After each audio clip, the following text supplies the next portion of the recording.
I am live. It is listening to this whole live show here at the Coastal Claims Grand Opening. Having a little bit of technical difficulties with some mics trying to get squared away, so if you bear with us, we'll actually have something with a lot of talk about just a little bit. Don't even know if you can hear me right now. I'm going to keep clicking away, trying to get some pictures off.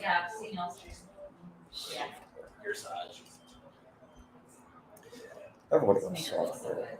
Yeah. Hey, James. Yes, sir.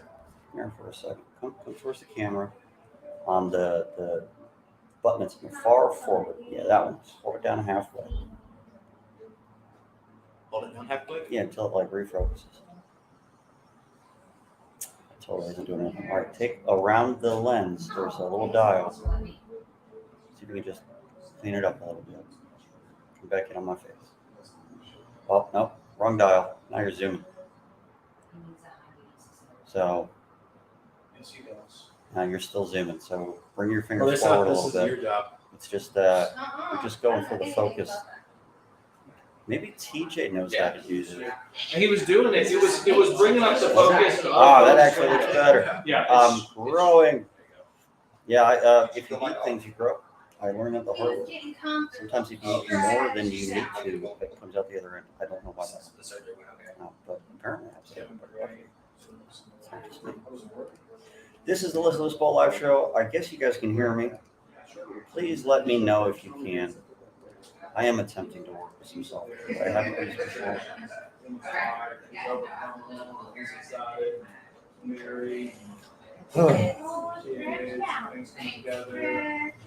Neil, since you're the only one that texted, please tell me if you can hear me, sir. I have mine the next morning. I hear you. Is it hereditary? Oh, fantastic. I'm like, why is this?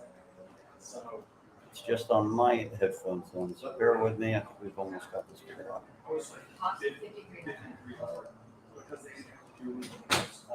Did you do it? No, I didn't. Okay. Gotcha. Yeah. So she's real fortunate.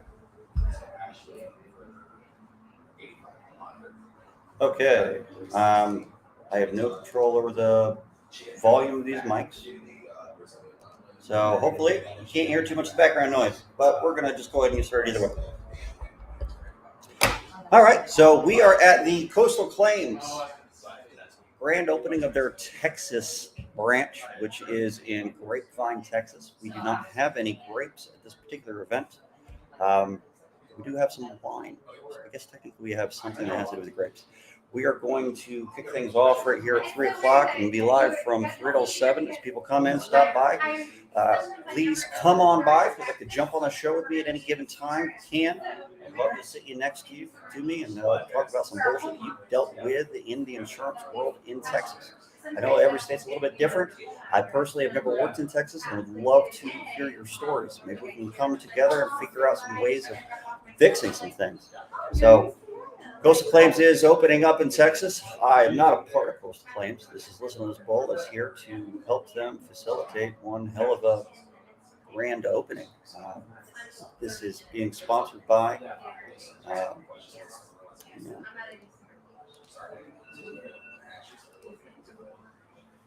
all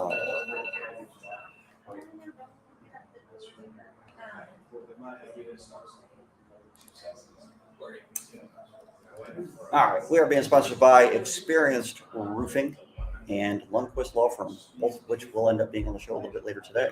If you would like to be on the show and you cannot make it in, I would love to send you guys a link and you can jump on the show with me and we can talk about some bullshit. We're going to be here for the long haul. This is a 4-hour-long show. 4 hours. And if you guys don't actually participate, I'm just going to read poetry or something stupid like that. I don't like poetry, so I will hate myself. Please don't make that happen. I would like some interaction. If you guys have a story, some bullshit that's happened to you recently, let's talk about it. Has anybody had a claim where there was an immediate amount of damage, just ridiculous damage? So very obvious. And then the carrier came in and said no damage wasn't caused by what you're saying it's caused by. Maybe we can start talking about the difference between your cosmetic damage exclusion on your policy and some others. Maybe we can get into functional versus cosmetic damage as a whole. maybe I can pull some people into this thing and they can talk to me about anything they want. TJ Ware showed up early. Very, very uncool to show up early to an event though. So, Hey, yeah, you're supposed to be I late. said 3 to 7. You're supposed to be late in order to be cool. Everyone knows that. I'm here representing NTS today. Yeah, there's a chair there if you want to join me. Look at that.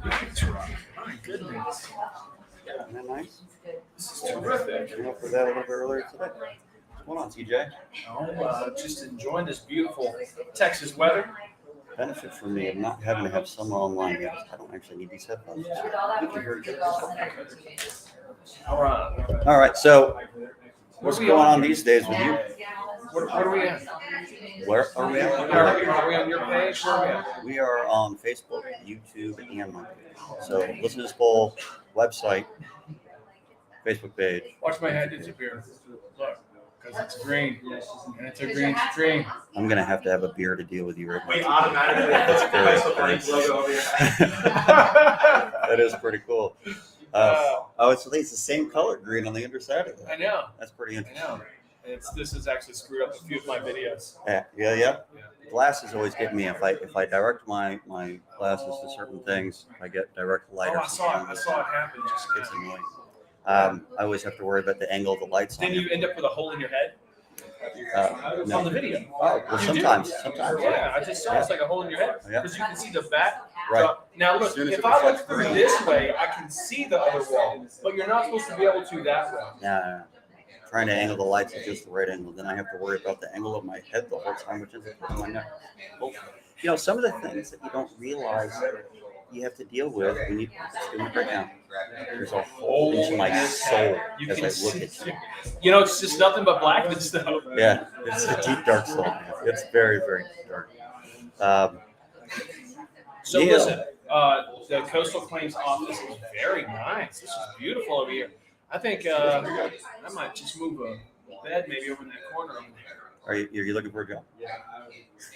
This is close to home for me. Is it? Yeah. Yeah, it's like a 45-minute drive for Daniel. I had to stay at his house. He's like, "Hey, you stay at my house, it'll be fine." I'm like, "Oh, that's cool. You're close to the airport?" He's like, "Yeah." It's like 18 minutes from my house. 45-minute drive. Yeah, and this is one of the best locations in DFW. Yeah. Because it's north central located, and obviously right next to the airport. Dallas seems to be a hell of a lot like Atlanta is in the way that it's spread out. Yeah. It takes forever to get from one side of town to the other. And there's a shit ton of toll roads everywhere, too. And that might be the only way to get anywhere within a reasonable amount of time. But if you've got a lot of claims on multiple sides of this area, do you designate what section of town you send someone to on a regular basis? Or At times I have, like when we worked a little bit higher. Hey, we're videoing over here, guys. Quiet on the set. is it heard in the background? You can just bring it in. Okay. When we worked a higher volume of claims here locally, we would do that a little bit based on where my adjusters lived. Okay. Yeah, because they were kind of spread out. James used to work with me. He lived way up there off of 380, kind of north Dallas, between Dallas and Denton. So stuff up there was easier for him, obviously. Yeah. When we were doing stuff in Atlanta, we would designate quadrants from Atlanta, and basically, if someone was already going to be in this area because this was the claim that they need to be on for their expertise, then we would load them up with other stuff in that area for that day. Yeah. So they might not be in that area every day; they might be in different parts. But I remember you were very analytical about the way you ran things, which was both very good and kind of surprising too, in a way. Now that I know you a little bit better. Why is that surprising? Because I sound retarded half the time. No, you just like your personality is really good to talk through ideas and concepts. That's what you do really well. But like the little attention to detail stuff, you can talk it and teach it, but you're not really wired to be the guy that does it. I'm no implementer. That's for sure. But if you have good people with you and they actually implement the ideas you have, I only had that idea one time. So you just created the system, and then the other people, they set it up, they make it happen. Yeah. Okay. Yeah. I was one of those guys that worked within the company too, so I was very bad at getting myself completely out and being a business owner. So as a field guy, I like being a field guy. I miss being a field guy. But you're a visionary, though. You know, your personality is visionary. And I mean, if you're going with the EOS model, that's what well, they would have no, called me, no. I guess. And culture index, you got Oh, four that's different. right. I did that with you guys. You guys are doing that now? Is this a business? No, not at all. And I'm not going to turn it into one. It's just something that helps me as a person, as a business person, and then it allows me to connect with and help others too. So yours is one of the 5 visionary profiles. That's pretty cool. Philosopher. Philosophy. So that makes sense. Yeah, I like to philosophize all the time. Most of the time I do my philosophy. I'll never forget that. I don't know what that says about me from a personality standpoint. Interesting. I recently slept with a philosopher. Same personality profile. So Jackie's a philosopher. Is this true? Hi, Jackie. Hey, Jackie. We're discussing you being a philosopher. We're the same. That's why I get along with her better than you. Yeah. So if you guys have any questions for TJ, now's your chance. Yeah. This is a show where we talk about bullshit, so you can air it all out. Let's get it on. David Summerly, that's not a class in the background. That's a party. This is a grand opening party. Yeah. It can be a class if you want to. Didn't feel like my culture index was accurate. You know what? Sometimes you just don't like what it says. He's taken all those classes. I don't know if that's true or not. It might completely be inaccurate, David, but it's also entirely possible. Or at Most least people, maybe you could ask yourself if it is. Most people, if Maybe you they just don't embrace what it is, and go with it, I think it improves quality of life. I'm not saying that it's. If TJ and Matt were to chug a beer, who would win? Is it in speed of chugging that we would Or win the quality, contest? or quality of chugging. Quality chugs. I like that. Full swallows, man. You know, I use my tongue a lot. It's not what I heard. If you guys are in Texas, near Dallas or wherever this is, I don't know the area. Where are we at? We're in Grapevine, Texas. Beautiful historic Grapevine, served by a historic railroad. Is it the Grapevine Railroad? I don't remember what it's called, but it has something You that's know? called the Transfer Train. And there's a Right. historic main street, and there are vineyards here in Grapevine. Mhm. Vineyards. And when I say vineyards, I looked into this when Jackie and I did a little wine tour here. They import the grapes. Really? Yeah, they don't grow them here, What? but I think they make the wine here. But you just said there were vineyards. So are those just for show? Well, I don't actually know the full definition of a vineyard, to be honest. Like, I'm guessing if you make wine, you're considered. No, that doesn't What's make the definition of a vineyard? I don't know. You know I what? think maybe they're just That's being interesting. imposters. But Yeah. Grapevine's a great spot, centrally located, nice area. It's right up against South Lake. And then Dallas-Fort Worth Airport, the DFW Airport is right here in Oh, we're right there. We're about 5 minutes away from the airport. If you guys are anywhere nearby, come by and have a beer with us. Sit down with me. I'd like to have a beer right now, even if anybody behind us is paying attention. They're not. It's fine. I'm gonna have to throw stuff at people in a second. I'm shooting a few invites to several people that I know are not in the area that would love to get on. So keep an eye on your Facebook Messenger. If you guys would like to get on and you're not in the area, please shoot me a message. So I noticed I have a hole in my head now. The beer would win. Hey, Matt. You do? Uh, I would love a beer. Thank you. we're going to do a thing. Anybody who posts the word coastal, or anytime we hear the word coastal, coastal's going to donate $1 for every time it's said. So we're doing the Pee Wee Herman thing. Yeah. Every time someone says the word coastal, What are you donating to? you donate We how much? $1 every time it's said. A dot to where? We donate one nonprofit. Okay. I like United Policyholders or American Policyholder Association or something like that for it. But it's not my decision. But it should totally be one of those two. I like when you have a little more info. Where's your I gave them all the info we need. Justin will link. Okay. Do what? Justin will link. No, I don't have his email or So anything. guys, here's the deal. Every time you mention coastal or coastal claims in the comments, Coastal is going to donate $1 to one of your favorite nonprofits. We're just going to spam the word coastal in the comments. Then you guys just keep going over. And that's a terrible idea. This is going to be millions. Is there a limit? Is there a limit? Yeah. No. Why? it in the comments, we're just going to copy paste it over and over and over again. Well, look, make rules. Yeah. I think if you can say it naturally in a sentence, almost as if it's a drinking One per game. person. You want to donate $17? We just get more people on there. All right, invite your friends, get them to come here and type coastal, coastal, coastal, coastal, coastal. Over and over and over again. If you can suddenly, Frank says there's a limit. there's got to be a limit. This is a ridiculous thing. Why would we do it this way? Yeah. Ask Frank what the limit is. Somebody should just get on I Word, love Jason Quimby. copy from paste coastal Claims. over and over again, and then copy paste a group of it and do it over and over again. Then copy paste a big page of it and do it over and over again, and then post all of that all at once. You know what? I bet there's some kind of website you can go that can just copy it automatically like a million times. Right. And you can paste it. You in could there. get a clickbot or something along those lines to do it. Who's got some Raspberry Pi voodoo? Make a bot that does this. All right, Matt Danskin, Coastal is a coastal company. Frederick.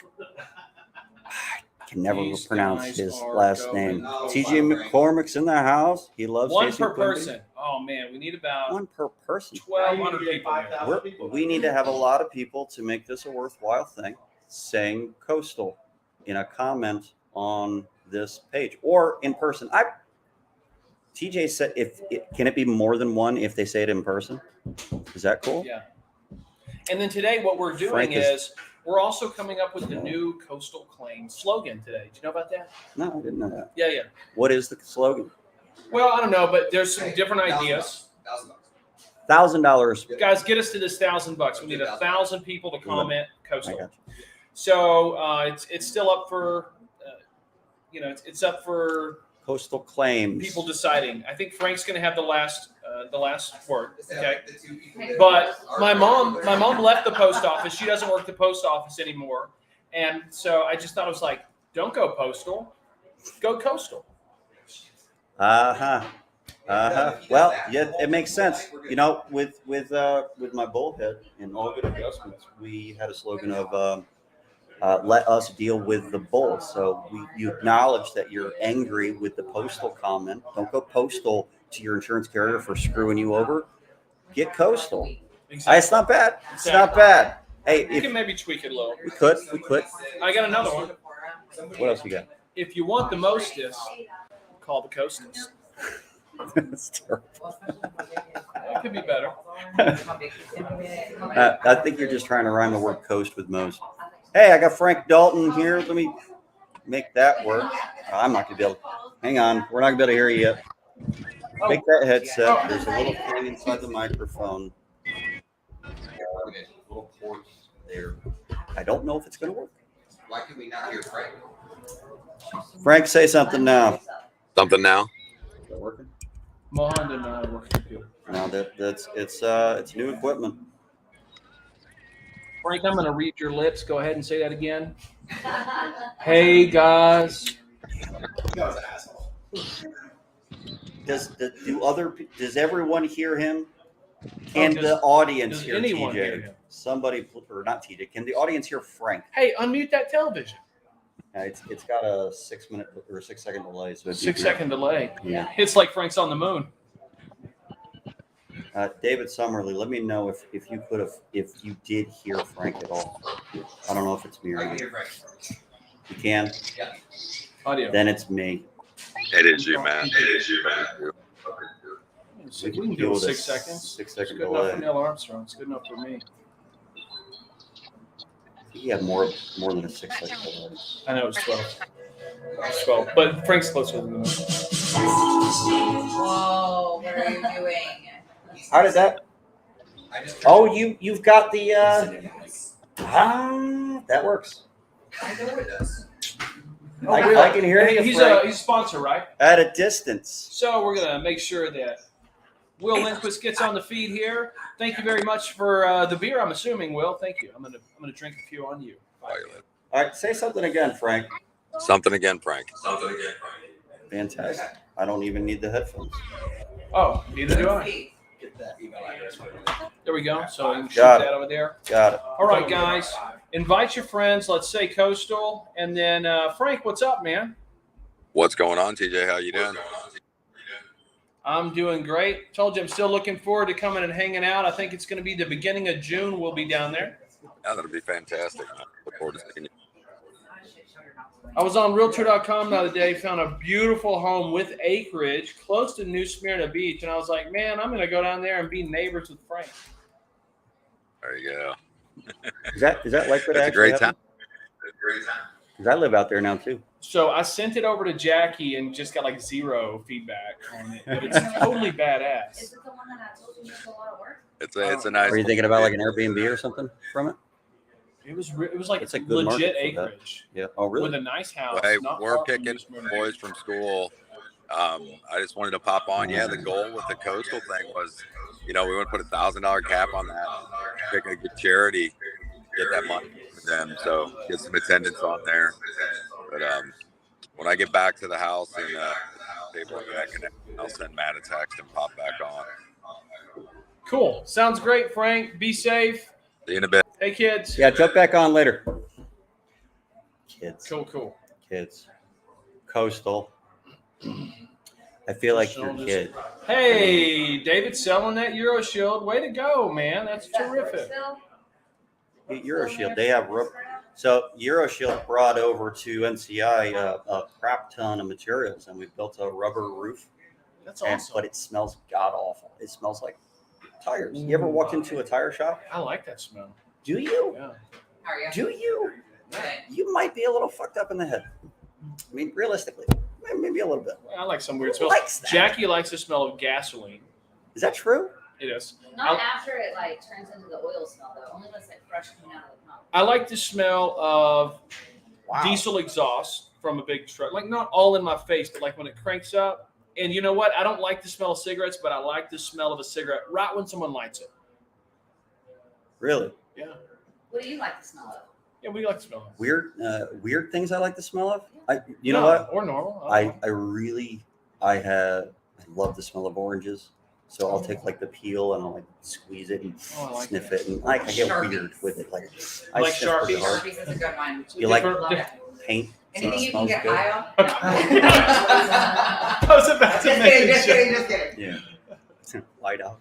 Good old base paint really does me well in the morning. That's crazy. I can't Yeah. believe you like that. But anyway, so they told me to stick the thing outside. So it's one of these shingle things that I've got a lot of mock roofs over there to simulate damage on. Are most for of the them class. outside? So I rolled it out onto our patio and left it outside to air out, and hoping when we get back it doesn't smell terrible. But we have a hail cannon. Euroshield sent us those and a hail cannon. No, they sent you the Hell Cannon too. We got a hail Now cannon. that's what I call confidence. So I know. My wife is very nervous for Oh, she obvious is? reasons. So we're gonna shoot the rubber roof first, obviously, and supposedly it's hail proof. Like in their videos online, they throw bowling balls at these things without damage, and then they shoot it with 4-inch hailstone and 0 damage. I'm curious if there's going to be damage to the decking or the sheathing behind it, especially if it hits directly between 2 rafters and it's Oh. OSB. So that's That what would I'm be going to okay, test. actually. I don't think the materials are actually going to end up getting damaged, but outside of that, it's Remington on the phone. Remington, what's going on? So buddy? listen, Summerlee, I've got this really cool idea because I'm real excited for you with the Euroshield stuff. I think we should make a really cool video and let's like build you a suit of armor out of cut up Euroshield roofing.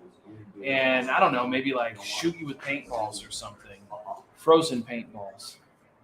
Right in the gap. That could be fun.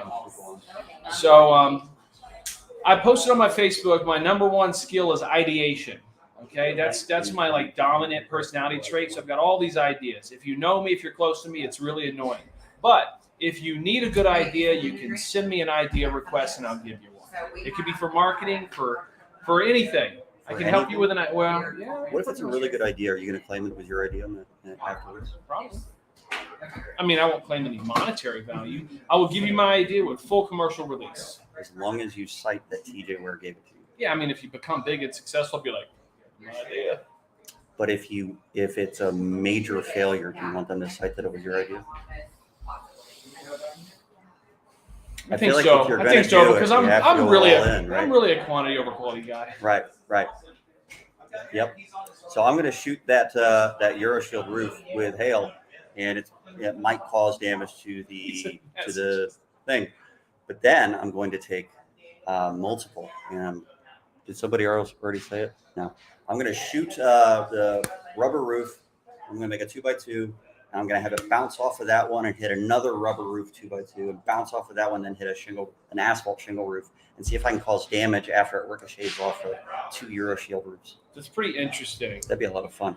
You know, lining it up to make it work is going to be. You know that first tough. Euroshield roof though is going to absorb a ton of energy. Well, if I put it at the right angle, Mm-hmm. so it's more of a like a way glancing down blow. here. Oh, okay. Yeah. Yeah, I got no, it's you. not gonna be back straight at you, Okay. because you're right. With probably, although I could see how much of an angle I could get it at, how steep of an angle I can get it at, and still cause damage to the asphalt. Okay. That could be fun. Okay. What's that useful for?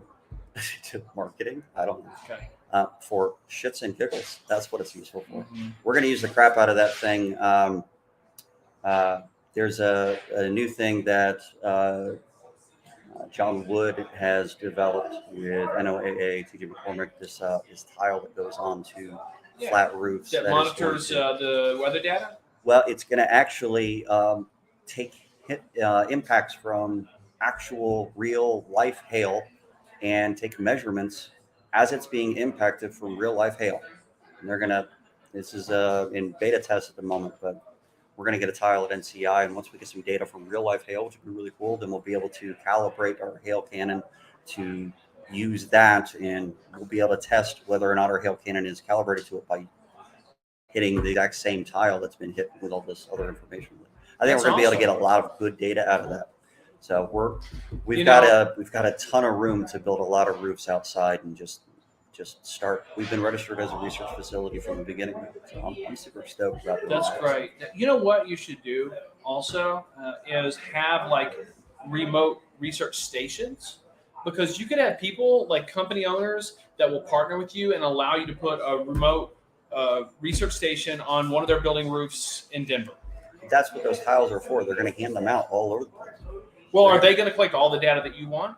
I mean, you may have other types of data that you're wanting to collect for NCI also. Well, that's entirely possible. I'm going to take what this thing has because it's already built, but since they're going to give me one, I don't see why. As long as it's not something ridiculous, I feel like data is one of those things you get all you can and you use what you use. Yeah. I was at the Attorney General meeting in Austin this week, and there was a guy from Common Sense Media, a really cool guy. He says, do you know how many data points big tech has on average for every 13-year-old already? How many data points they have recorded and logged? That's a scary thought. I I bet don't you know if I can't- want to know the answer. I bet you can't get it within. Data points. So that I could bet be you so can't many. get it within 10 million. If that's the error, it's got to be huge. So it's in the billions. No, it's 70 million. 70 million data points. By that's before they turn 14. Yeah, you give a 13-year-old, give him a cell phone, he'll hit Pornhub about 70 million times. The rest was true. That part was a joke, kind of. Oh, yeah. 13-year-olds, they're interesting. Yeah. Frank says, let's pull on some second-generation PA and appraisers like Trevor Hanks and Asher Ware. Yeah, where's Asher at? Why is he not He here? should be at work. Yeah, he was busy Does working. he work as a PA at Paradise? Well, he's PA Oh, in that's what training. you PA in training. Yep. I'm trying to get Is him there to an go work on apprentice? people. July 1st. Kind of a situation going on? Is there an apprentice license? Well, there's not Does a he have his license. There's no apprentice He's not 18 yet. He turns 18 He has July to be 1st. 18 in Texas. Yeah, turns 18 July 1st, and then he's going to take the test. Matt Danskin likes model airplane blue to smell. Danskin also said his strength is ideas. Matt, you should take the Gallup Strength Finder, the Clifton Strengths 34. If you've taken it, I would love to see yours. If you haven't, I can get you hooked up. It's a $50 test, but I'll I take say care of that it. to you separately. I don't see it. It was down. Wow. Like that's my talent as well. Yeah, that's what he said. That's my talent as well. I mean, I don't Ideas. know. He's Could've definitely been- an idea guy. Yeah. Someone said something about Matt Danskin. And they were like, I heard that he's yes, please. He Hey, look at that. screwed somebody and out of money. What And is it, stuff. like a I was Shiner or Matt Danskin? that's complete garbage and bullshit. I would give Matt Danskin my wallet any day of the week and just walk away knowing he's not going to fuck anybody. Well, let me that's tell you, fully I trustworthy. was in Orlando, and Matt Danskin gave me a full stack of fake $100 bills. True. He even shot him at me about this. Did he tell you Thank they you. were? No, that was at. He had the whole. They were obviously fake. I said what I said.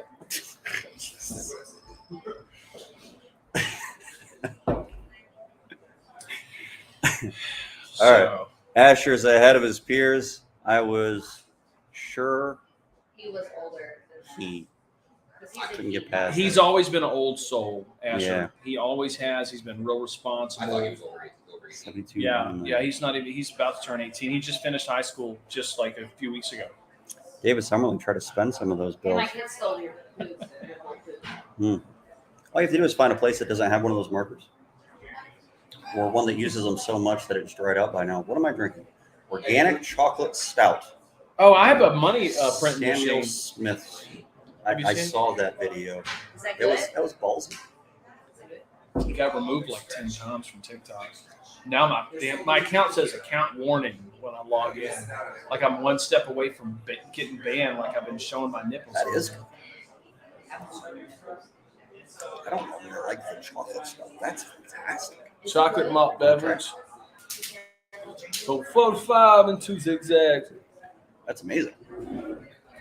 Was that good? That's really good. I hit that one. Like it? Oh, yeah. Right? It tastes like Whoa. chocolate syrup. Want to try it? Because normally it's too thick. This one, the after bite, It tastes It's, like takes the Hershey's crap chocolate off. syrup. Yeah, and then the after is like beer. Interesting. it's not too thick. Very interesting. Is that a local brewery? Samuel Smith's. It's organic. And it's organic. And it's organic. That means it's good for you. I could drink this all day long. No problems. No, Wow. that's not how that works. Is this the only one? Oh yeah. There's sugar. You know. Hey Whatever, kid, you whatever. want some chocolate milk? Yeah. Put them kids to bed early. I heard of it. I would Matthew Danskin with a dump truck of uncounted bills. I would, Matthew Danskin with a dump truck. No. Matthew Danskin is now It's a verb. It's a verb. If you Matthew Danskin something, then you. Well, I was like, babe, I'm pretty proud of how Matthew Danskined you last night. Yeah, I opened the door for her. That's what it means. Okay, thank you. Our sponsor Uh-huh. is getting ready to be here. Okay. Maybe 10 or 15 minutes. Yeah. I'll Yeah. have to pee. By No, I'd rather kick TJ off at this point and get somebody else in here. I'm really. I mean, My my idea audience is- is clearly tired of him by now. Oh yeah. We see you so very often. Although, not as much lately. Not only did he push Matt over, he got going in on? the center of the frame. Matt kept drawing me that He's been way. pushing me over very This is slowly. my podcast. It's true. I'm Slowly creeping over. I don't care. And anybody willing to do the work for me is cool by my means. We're gonna rename the show. Listen to this tool. Before you go, Like self-reflection The point of this is show. one thing. TJ is the ideal hamster. Hamster. Idea, not ideal. Oh, the idea. Idea hamster. Okay, because you're going to give people free ideas. I've been referred to as a bunny rabbit before, not a hamster. Well, that was for other reasons. I Yeah. do feel like a hamster Yeah. on a wheel sometimes. Do you feel less like a rabbit suddenly, like after about 4 months ago? Did you lose some of the hop in your step after getting the snip snip? Actually, no. You know, it's like it's like a butterfly coming out of his chrysalis, Chrysalis? something like that. Crystallisis? That's a And different kind of butterfly. I've really been able to spread my wings and Yeah. be passionate about the things I care about as often as I really want to care about them. Because I don't worry about the things that used to hold me back. Tell TJ to unlock the car. Okay. Your wife is standing. Oh, sure. She's actually Yeah. commenting on Facebook. Yeah, All right. She literally said, "Hey, unlock the car." Oh, shit. What? Jackrabbited. There she goes. Tell TJ to unlock the car. Got it. Gotcha. Did you unlock it? I sure did. That's pretty Yes, funny. son. My favorite show. Thanks, Stokes Public Adjusters. I don't know. Do I know someone with the last name Stokes? Stokes. Maybe they want to stoke the fire. Maybe that's why it's called Stokes. Well, different Stokes for different folks. Yeah, that's a different word. I don't think that means what you think it means. So, before I let you go, what is the biggest bullshit you've had to deal with on a single claim in Texas?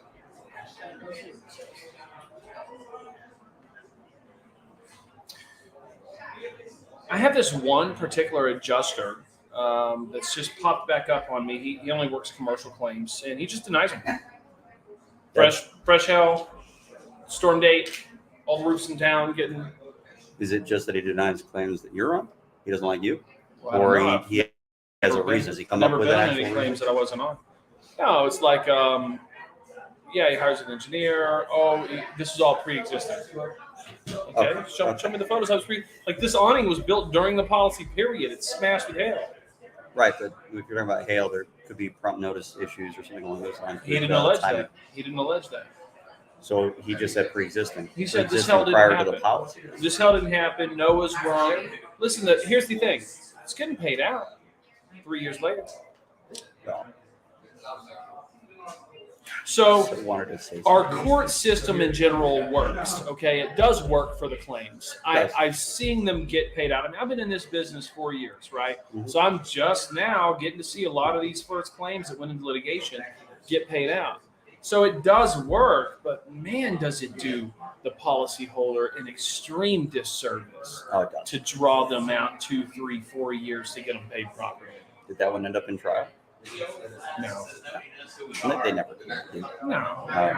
Florida gets a lot of trials. That's one of the few places. Texas does get a lot So, of you know, trials. out and out bad faith stuff So many things. where someone can just say it's my opinion. Yeah. You know, it's very unfortunate. Opinions are an But interesting thing. Fortunately, if engineers or adjusters are out there fraudulently denying claims, which means the intentional misrepresentation of fact for financial gain, if that's happening out there, all of my professional APA members and associate members are going to document that, and they are going to look for more information, and they're going to forward that information to the American Policyholder Association, where their special investigations unit will investigate the file and turn it over to any number of district attorneys or attorney generals that are excited for the opportunity to go after insurance company representatives for criminal law. Any insurance company representative? Not Sure, just engineers? absolutely. If you work for an insurance company, or if you're retained by an insurance company, if your boss works for an insurance company and you intentionally misrepresent information for financial gain, then you could be held criminally liable for committing fraud. As long as we can prove it. How do you prove intent? Number one way that we're going to do that is through whistleblowers. So when you see that adjuster that's beat down and you know that he doesn't want to give you that improper denial and he's having a crisis of conscience inside. Conscience I mean, crisis. I've had some adjusters that almost had a crisis of consciousness as well. But if they have a crisis of conscience and they don't want to defraud policyholders, they may want to come over to this side and turn over that information. They'll do that. They'll do that a lot more these days than they ever used to, too. Yep. Far too many adjusters are just getting burnt out from knowingly. Well, they're not meaning to, but they're being forced to do some shit that they don't. And they're trying They to don't find believe. ways. I think they're trying to find ways to pay them less to do their bidding. Yeah. And that's not going over You know, well. adjusters are supposed to look toward with an eye towards coverage. That's what they used to say. Seek coverage. Now they're seeking denials and loopholes and basically using the Mckinsey Model. But Right. I appreciate you. I appreciate the Claims Institute. That's fantastic. I appreciate you working together so well with John. And, I'm excited about the things that NTS is doing. And I hope that we can continue to work together in that capacity to improve the industry for everybody. I'm very excited that NTS exists. That was a great idea. That is a good idea. Cool. Yeah. I'll be around for a bit. Let me know. Cheers. Thanks, Matt. Thanks, guys. All right, that was TJ Ware. Oh, of course you know that. Let me get back into the center here. He pushed me over so much. feel like I've taken back control of my show. Nathan, hey man, you're gonna see me on Mondays? Yep, probably be in class. That's fantastic.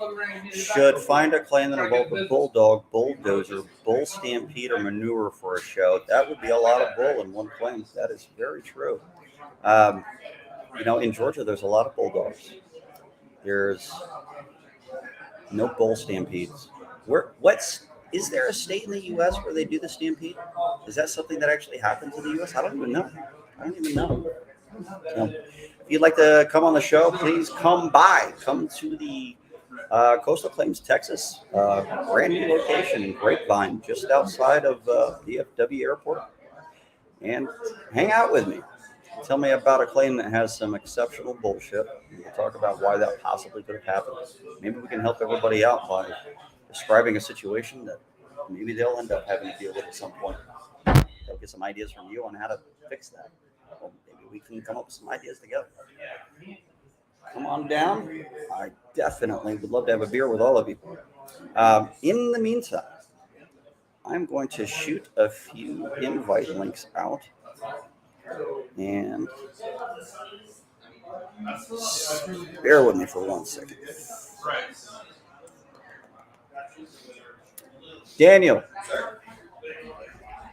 you're going to have to come over here and jump on it just a second and tell everybody about the location. Give me 1 second.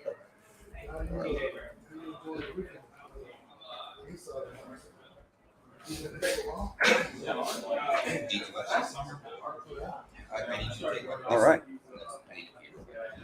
Oh, I don't get to pee. Right. John Crichton is on. Love that dude. Who's John Crichton? Oh, are you trying to say that Daniel looks like John Crichton? Is that what you're trying to say? That's interesting. That food smells fabulous. Do you want a plate? Do you want to make a plate? Please. Okay, so we've got brisket, turkey, and 2 different types of sausages, like one's without jalapeno. With, do you want a little bit of each meat? Yes, please. And then all of the sides? I love meat. That'd be great. Do you want barbecue too? Yes, please. All right, cool. So they opened this office in Texas, and Grabowski Consulting has joined forces with Coastal. I don't know exactly how that all works out, but now Grabowski Consulting and their entire group is a part of Coastal. And they are opening the Texas branch here now. So Coastal Claims is now part of the Texas environment. This is Daniel Grabowski himself. Some people might know him as RoboScott, but they would be mispronouncing his name. I learned that really bothers me. No, it doesn't. Mispronouncing my last name doesn't bother me, right? It is when I say, "Hey, my name is Daniel," and then people are like, "Hey, Dan." No, my name's not Dan. It's Dan. That last name. You don't like Dan? No. So people call me Matthew quite a bit because my Facebook profile says Matthew, and they think that because that's what my Facebook profile says, that clearly that's what I want to be called. Up until about 4 years ago, when people started recognizing me, probably because of the hat or something, most people called me Matt, and the only person that called me Matthew was my wife, and it was kind of special. And now it isn't because of all you people. Oh, so they took that away from you. They did. And because I named myself Matthew when I created the Facebook profile. I'm an asshole. I did that to myself. What are you going to do? You can't think about it. When you create your first email address as a child, I still have the same one. Well, it's not the same one. Same. No? It's the same, but it used to be Hotmail. Nobody uses Hotmail anymore, so it's the same thing. But now it's Gmail. I got you. How's it going? Welcome. So, tell us a little bit about what you guys have going on here in Texas. So this office that we're in currently. I'm going to move this a little bit closer to you just so the background noise. Yeah. So this office that we're in here runs the greater part of the central United States. So obviously being located in DFW, there's a mass amount of contractors, second rotating between first and second heaviest hail hit race in the country over and over again. So it makes sense to put an office here in Dallas. And so we would run all the kind of surrounding states here.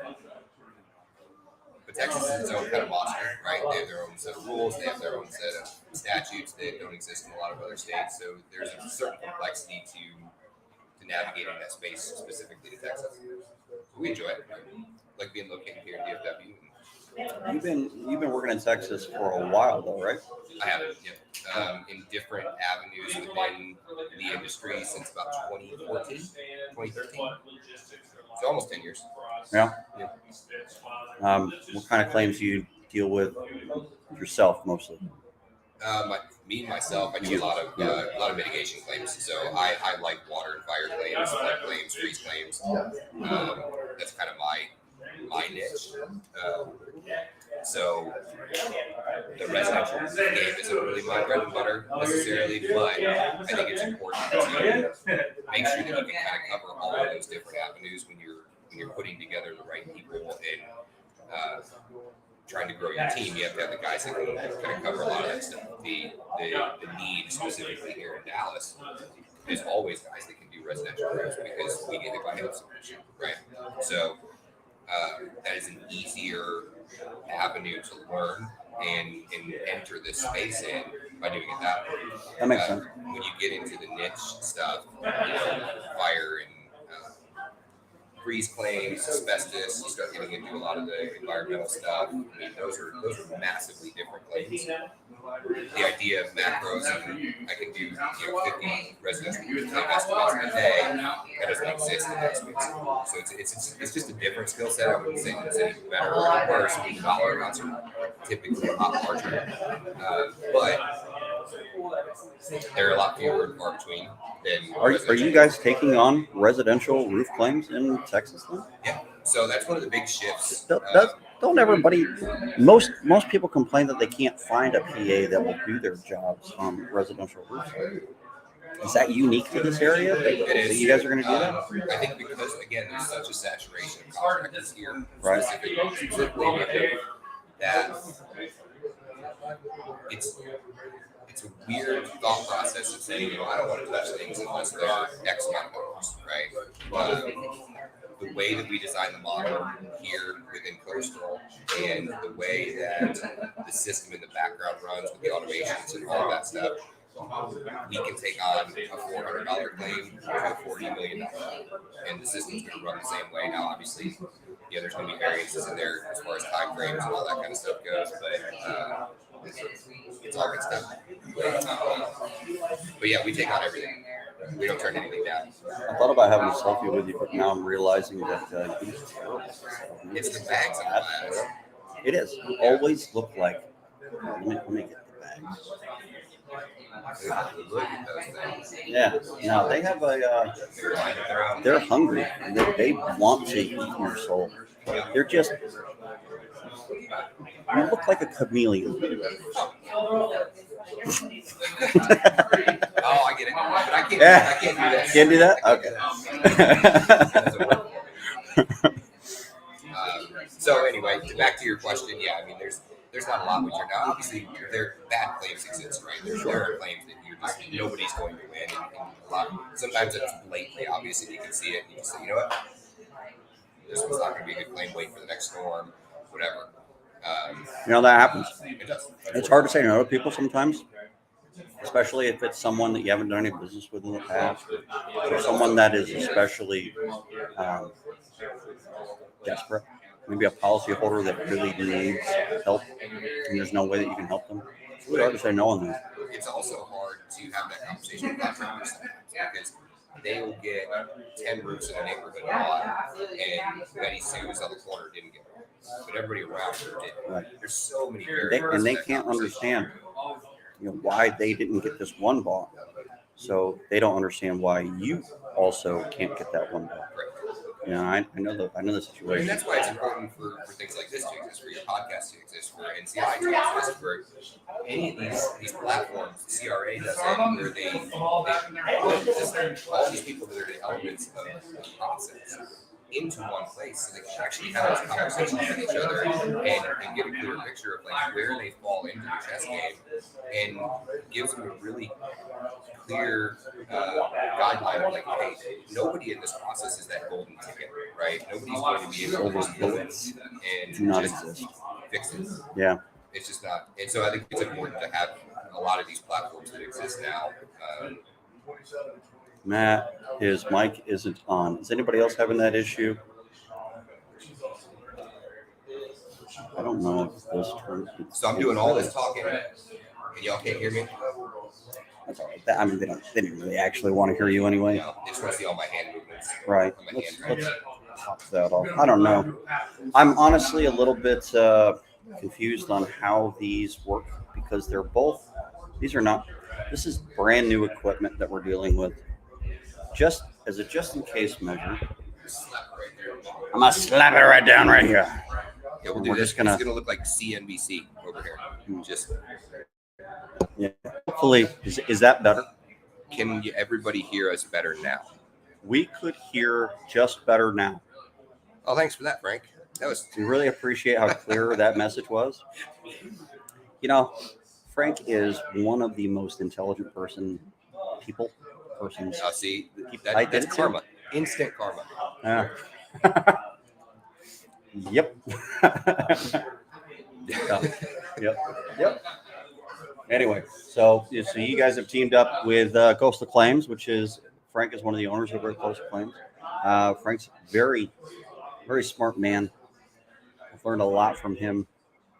I think I've taught him a few things. Well, and there's a lot of that playing against each other's skill sets, right? There is. You know, and Frank is incredibly knowledgeable when it comes to the claims process and those kind of way deep down in the droves, contract and policy verbiage that your younger PAs aren't going to know where to look That's the and stuff that I how to like. look, right? Yeah, but again, it's playing off each other's skill sets, right? So I think that's one of the big things that Coastal has going for them now, and that was a huge draw for us in merging together and doing what we're doing now, because those were the elements that we were missing, and we're confident that we're providing an element that they maybe didn't have, right?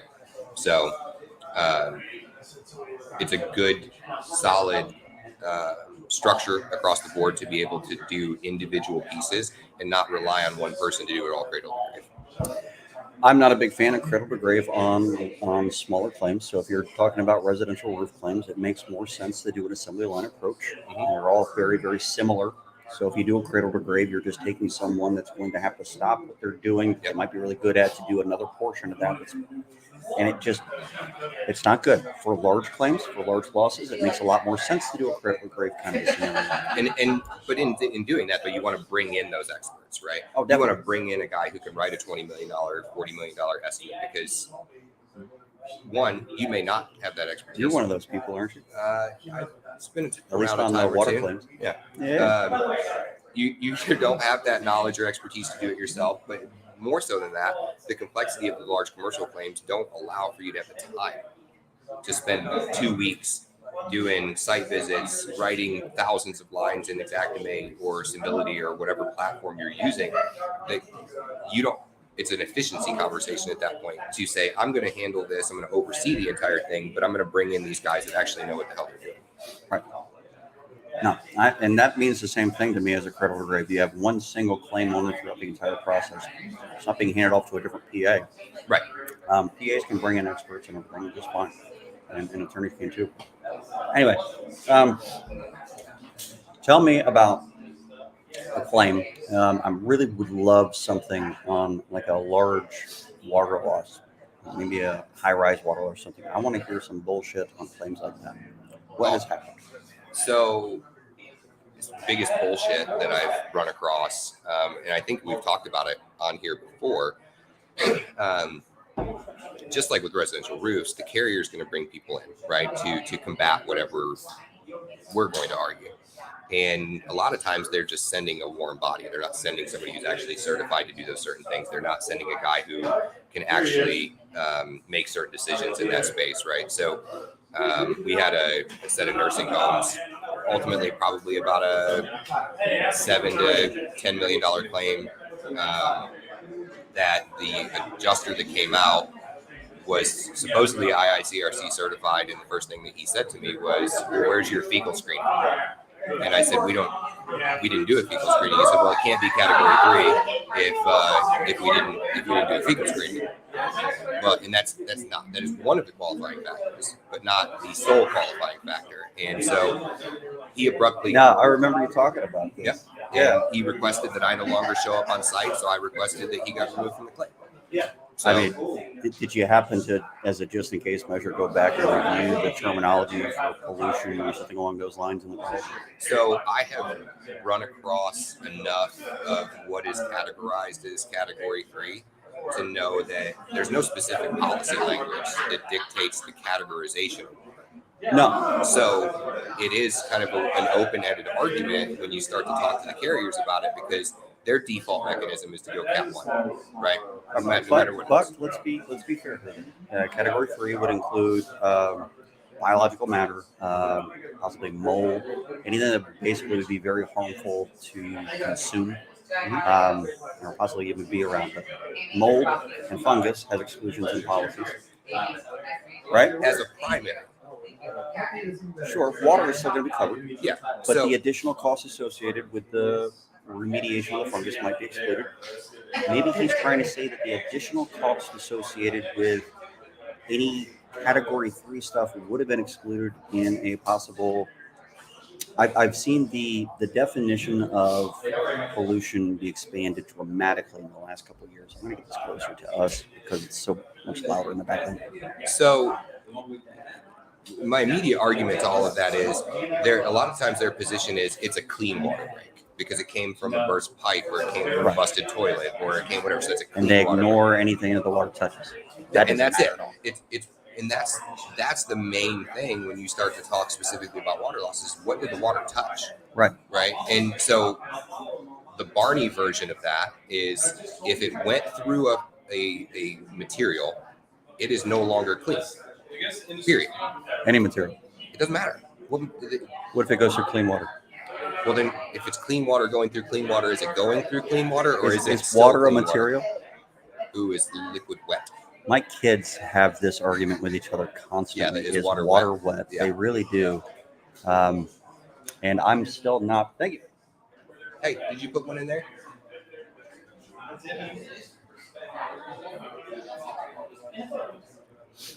TJ Ware just gave me his business card as if I don't have his contact information already. Well, you read it. That's It's the American Policyholder. That's the Political Action Committee. FairInsuranceClaims.org. Yep. I'm not familiar with that one. All right, this So is new. that's our DC based Political Action Committee. The DC-based Political Action Committee, FairInsuranceClaims.org. This allows us to do things that we can't do officially as the APA, like donate to campaigns in states where they don't allow corporate donations. So we'll talk more about it. It's a loophole. All right. You probably shouldn't have told me that. So anyway, we could go on for hours about the categorization of water and all of that, but the reality of it is you have to have those people in place that either have the certifications, the experience, certifications and experience. Sure. One of the things that I learned a long time ago, and I don't like it, but unfortunately it exists, is that the more bullshit that you get to put behind your name and your title block in your emails, the more likely people are to believe you when you say shit. I've never put any of my things behind my name. I don't have them either. I don't like it. I don't like listing it. No. I didn't even like telling people that I was the owner of the PA firm that I ran, because I got better information from them if they didn't know. Yeah. There's a weird perception when people think that they're just talking to somebody who's a part of a firm and somebody who owns a firm. Right. Or owns the construction company or owns a concrete company. I think that there's a lot of adjusters out there that are so used to the contractor owner or the PA owner just bragging about being the owner and telling them all the great things that they've done and stuff. It's human nature that people want to express how happy they are with their own situation, but it's. But you see it. But you see it on the carrier side too. Yeah, no. On the carrier side too. how many times have you gone on a job and the guy's like, I've been doing this for 35 years and I've That's climbed true. 47-story scaffolding. But they haven't said I built this TPA firm. You've never met Mr. Mr. Sedgwick. Or Sedgwick or Right. whatever. Yeah. So, but yeah, no, you're right. I've been doing this for 20. It's always 20 years. It's always 20. It It's, seems to be it's a divisible of 10 every single time. yeah, that's the litmus test. That's right? how you know that it's true information. But it's like PAs and saying, I've got $100 billion in claims. Yeah. Divide by 3. Okay. It's the dating rule. That's yeah. Yeah. It's true for just about anyone in this industry. If you take the information they give, I used to, as a public adjuster, I would market to contractors and get them to send us claims, and I would try to get their entire book of business. And so when I sat down with them, I'd ask them about their company and say, so realistically and without bluster, give me real numbers. How many claims a month do you guys do? They would still give me 3 times the amount because they are embarrassed. But you see that in the companies that are 3 to 5 years old in the $3 to $10 million range. And I don't mean that to be derogatory in any way, but I think that this industry is really bad about the idea of keeping up with the Joneses. Right? Yeah. Everybody wants to be equal to or better than the other guy. And so it's kind of bred into, especially because a lot of these guys who own roofing companies worked for another roofing company who was or was not successful. And so they want to make sure that they're not booked into that same category. And I get it. I'm not knocking anybody for it. But when you're having a conversation with a PA firm that you're wanting to come and advocate for some of your clients, real information is better than fluffed information. Well, that's probably true, but the idea that everybody fluffs information, and we're not talking about estimates, we're talking about how many claims they might do when they try to tell someone about their business, specific information about the business. They tend to practice the art of hyperbole. But I always found that interesting. So I would actively take their number. I wouldn't say this to them, but I would divide by 3. And then I would work that into my head to make sure that I had the capability to take on the amount of claims that we're talking about. And it was surprising how accurate my number was. Yeah. Dividing by 3. It's kind of weird. Makes They sense. don't want to add. They don't want to just double it. No, that's triple. It's triple. Yeah. Or it's add a 0. Right. Right. Or if it's a negative thing, they would divide by 3. Yes. It's always a third of the amount. Yeah. Or if they, How many claims of yours end up in litigation? A third of the amount that they say. Yeah. Or it's 3 times the amount Yeah, that they the other say. way around. It's a third of whatever. Yeah. Times 3. Yeah. I had it. I was on the side. Yeah. Hey, Oh. Terry, you got 5 minutes and 5 minutes? Yeah. Okay. You have 5 minutes to eat that now. Good luck. Back in the Marines, That was a man. big Right. plate. You want to be sitting on the edge of your seat. But it's a fun game we all play, right? Yeah. Is again, everybody in this industry wants to keep up with the Joneses, and that's why I love going to the conventions. As much as I despise those, just like let's put 20,000 people in the same building. Mhm. You see that all the time, where a lot of these guys are the king of their castle in a very isolated. Their world, their arena, and then they get into a room with a bunch of dudes that do 10 times what they do, or half of what they do, right? And they find themselves in this weird set of conversations where you have to make that decision of like, okay, am I going to be fully transparent on what my company does, and is that going to be beneficial or detrimental to our business, right? I'm always going to err on the side of truth. I but- tend to do that. I don't really see the benefit in withholding information most of the time. I know that there's a lot of business owners out there that are probably rolling their eyes at me and saying that I'm naive, but the reality is I tend to be very, very transparent, both to my employees and to, anybody I'm talking to. I hate lying. When you lie, it's so it's hard. I'm a big fan of setting the right expectation and the right boundaries. And that's what we do with our claims, right? Is, the most common question, what's the most common question a PA gets asked? How fast can you turn this around? How fast are you going to close this claim? I was going to say, what is a PA? Yes, depending on what part of the country you're in, right? We Oh, dealt are with that you a a lot. chiropractor? We did that a lot in Kentucky, where guys were like, "What's a PA do?" And I was like, "You guys have never heard of PAs?" He's like, no. Yeah, they It's like, haven't wow. needed one for a while. Now they do. Yeah. Yeah, So suddenly they're in states that have like one PA license in the entire state. right, And they Hawaii. need more. Yeah, Hawaii's that way. Utah has very, very few. Yeah. But where I was going with that is, typically the question is, if I give you this claim, how fast can you turn it around? Right. Now, speed matters. It You know? does. It does. And then you have PAs, and many of them very, very prominent PAs that talk about how quickly they run through claims, and that's complete bullshit most of the time. The idea that any PA firm is going to set a deadline for completion Yeah. is asinine to me. I think I'm a big advocate for deadlines within the process, but a lot of times Absolutely. That's a good point. states are different, right? And Frank and I have had this conversation since we've all come together. Is that Texas has some weird statutory guidelines for carriers to even respond, right? That those don't exist in Florida, or they don't exist in Georgia. And so Nothing exists. I'm a huge advocate for timelines within the process.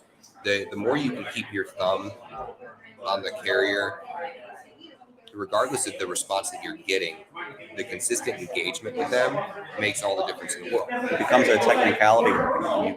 You've caused unnecessary delay. But it doesn't in any way give me any indication of saying, yep, in 97 days, I'm going to be able to complete any claim that you give me. In 120 days. 120 days. There's nothing that says that. And that's the tough part though too, is we're always kind of competing with other guys that are saying something, right? So now, is it a good avenue for marketing your ability to do claims? If I hear somebody put a deadline on things, my immediate knee-jerk reaction is one of two things: either they're full of shit, or they have a process in place that's going to at least move it in that right direction, and then you're going to play the anomaly game, right? And I don't think that's wrong. So I'll be fair here. So when I was marketing to contractors, I would say, and they would ask me that question. I would answer that immediately. We send the claim to build, and we had a spreadsheet that was freaking miles long, but I knew exactly from the day that I received the claim until the day of every part of the process, how long everything took. But from day receipt to the day that we got enough settlement that we could send it to build, that was the time frame that I gave them. Mm-hmm. And I said, well, we've sent to build with the first point, check in hand within, and it was like a day under 3 months was our average. At least that was the last average I remember. It's been a couple of years since we were doing the residential volume. But were you able to stick to that? Yeah, it was within 5 days of that throughout most of our career. But that was sending it to build. No, I get that. But the whole then you claim time was definitely. Yeah, but I've got a no way to couple claims. No, well, and there, again, too many variables, right? Right. So I've got a couple right now from the derecho 2 years ago. Right. That the carriers come back and said, hey, if the contractor that has the contract does not start the job by Tuesday, we're all screwed, right? And so, we can take into account and we can maneuver around a lot of things. Homeowners getting a wild hair up their ass, business owners getting a wild hair up their ass, contractors either triaging their own finances and saying, okay, I need to do these 10 builds so I can finish paying, whatever. Those are variables that we can't account for, but they do affect the timeline for being able to close out a claim.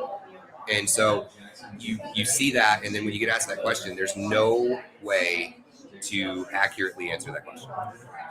Nathan's got a really good question here. Thanks for fixing the mic. Says you guys sound a lot like my bosses. Cool to see two experts talk about this. What do you think about PAs who only do exteriors? Dumb or stupid? What's the difference between dumb and stupid? Look, I'm going to say this. Please let me answer this. Can I answer this? Oh no, this is a question. It's you all day. So, I would commend a PA that only does exteriors, because that tells me that they don't have the experience or the knowledge to do interiors. Interiors create a massive set of variables that if you don't So understand the you're means and commending method, them. That's a good. yeah, I'm saying Good for you. you have a box, stay in your box. Right now, if you What want to if- learn what if other the claim things, has interior and they ignore it? so in my experience, what I see a lot of guys do is that's when they'll bring in PAs that know that space. So they'll partner with another PA from there. That's how we did a lot of stuff. We got brought in on, hey, I've got the roof, but this interior, I have no idea. So I always commend people for knowing what they don't know, right? And there's a lot of shit that I don't know. And so I'm a big fan of staying in your box. And if you want to learn something that fills that box up later, it's cool, but don't implement it until you know. I don't like the idea of PAs taking on a claim type that they are not competent in. That you should treat the same ethical requirements that engineers have. If you don't have competence in that, don't do it. You shouldn't try to learn on the job. All right, get some guidance. So Bring someone in to consult with as you go, at least something along those lines. I remember when I first took on my very first fire claim, I was very nervous because I'd never done fire. I knew enough Fire's that I could complicated. do it. Yep. But I'd never actually done it, so I was nervous that I was going to end up screwing my policy over by accident just because I had come across something I didn't know. Right.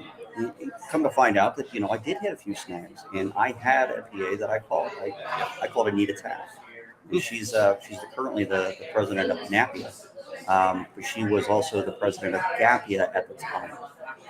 GAPIA is the Georgia Association of Public Transit Customers, which I'm still a member of, even though I've moved away from Georgia at this point. But she was very helpful. And anytime you have someone that you can call that has some expertise, has done that a lot, and they're willing to discuss things with you, that's a great situation.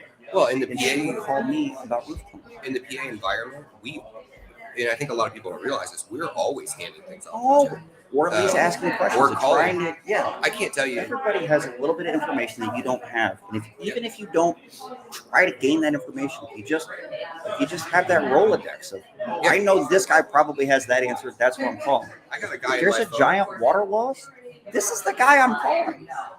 So, I got a guy. unfortunately, I in my never phone. had a giant. I don't even have his name. It just says Cedar Shake Expert. I can't even remember the guy's name.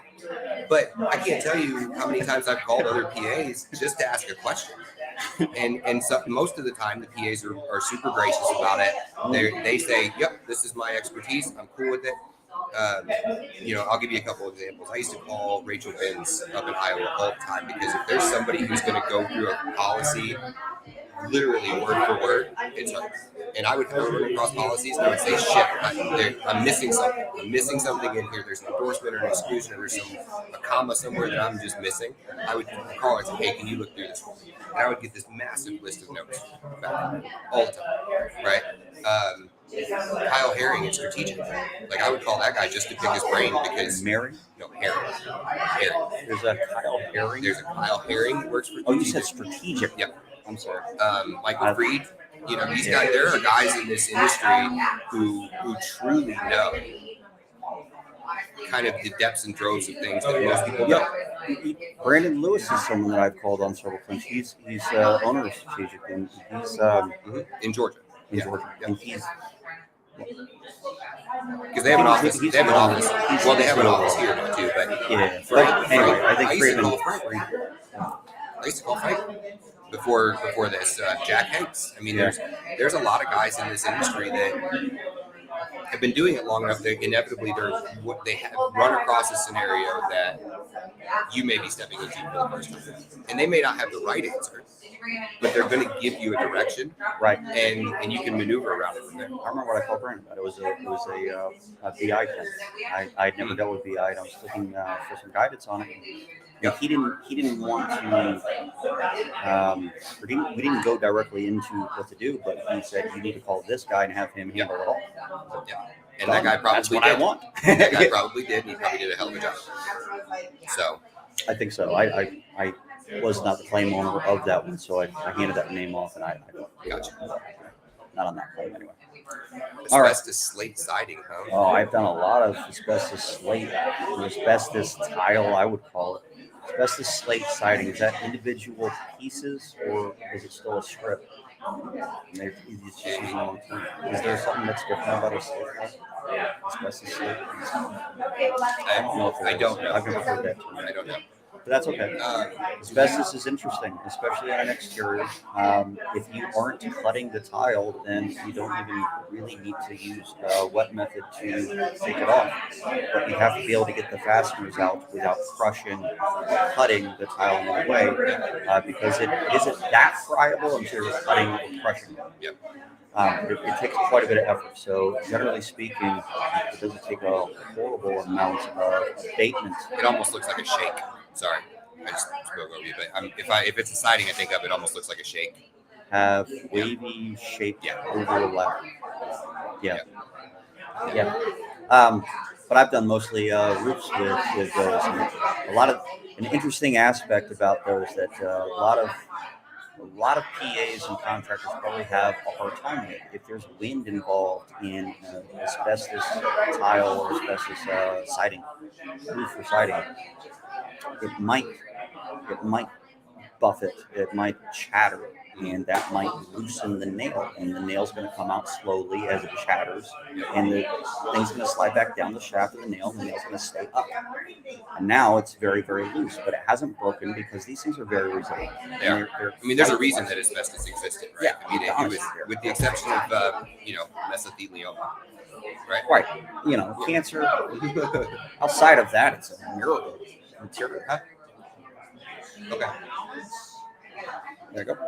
Here in a minute. Yeah. So but if you can go around and measure the height at which the tiles pull up from the nail, and then compare that to other areas that are unaffected, go to the windward side, lift up all the tiles, and find the ones that are lifted much higher than the others, mark those, and then go to the leeward side and mark the same thing where the height is just as high. You'll end up marking like one or two tiles on the leeward side and a shit ton of tiles on the windward side. Yeah. And that's outstanding evidence to say that wind is affecting this.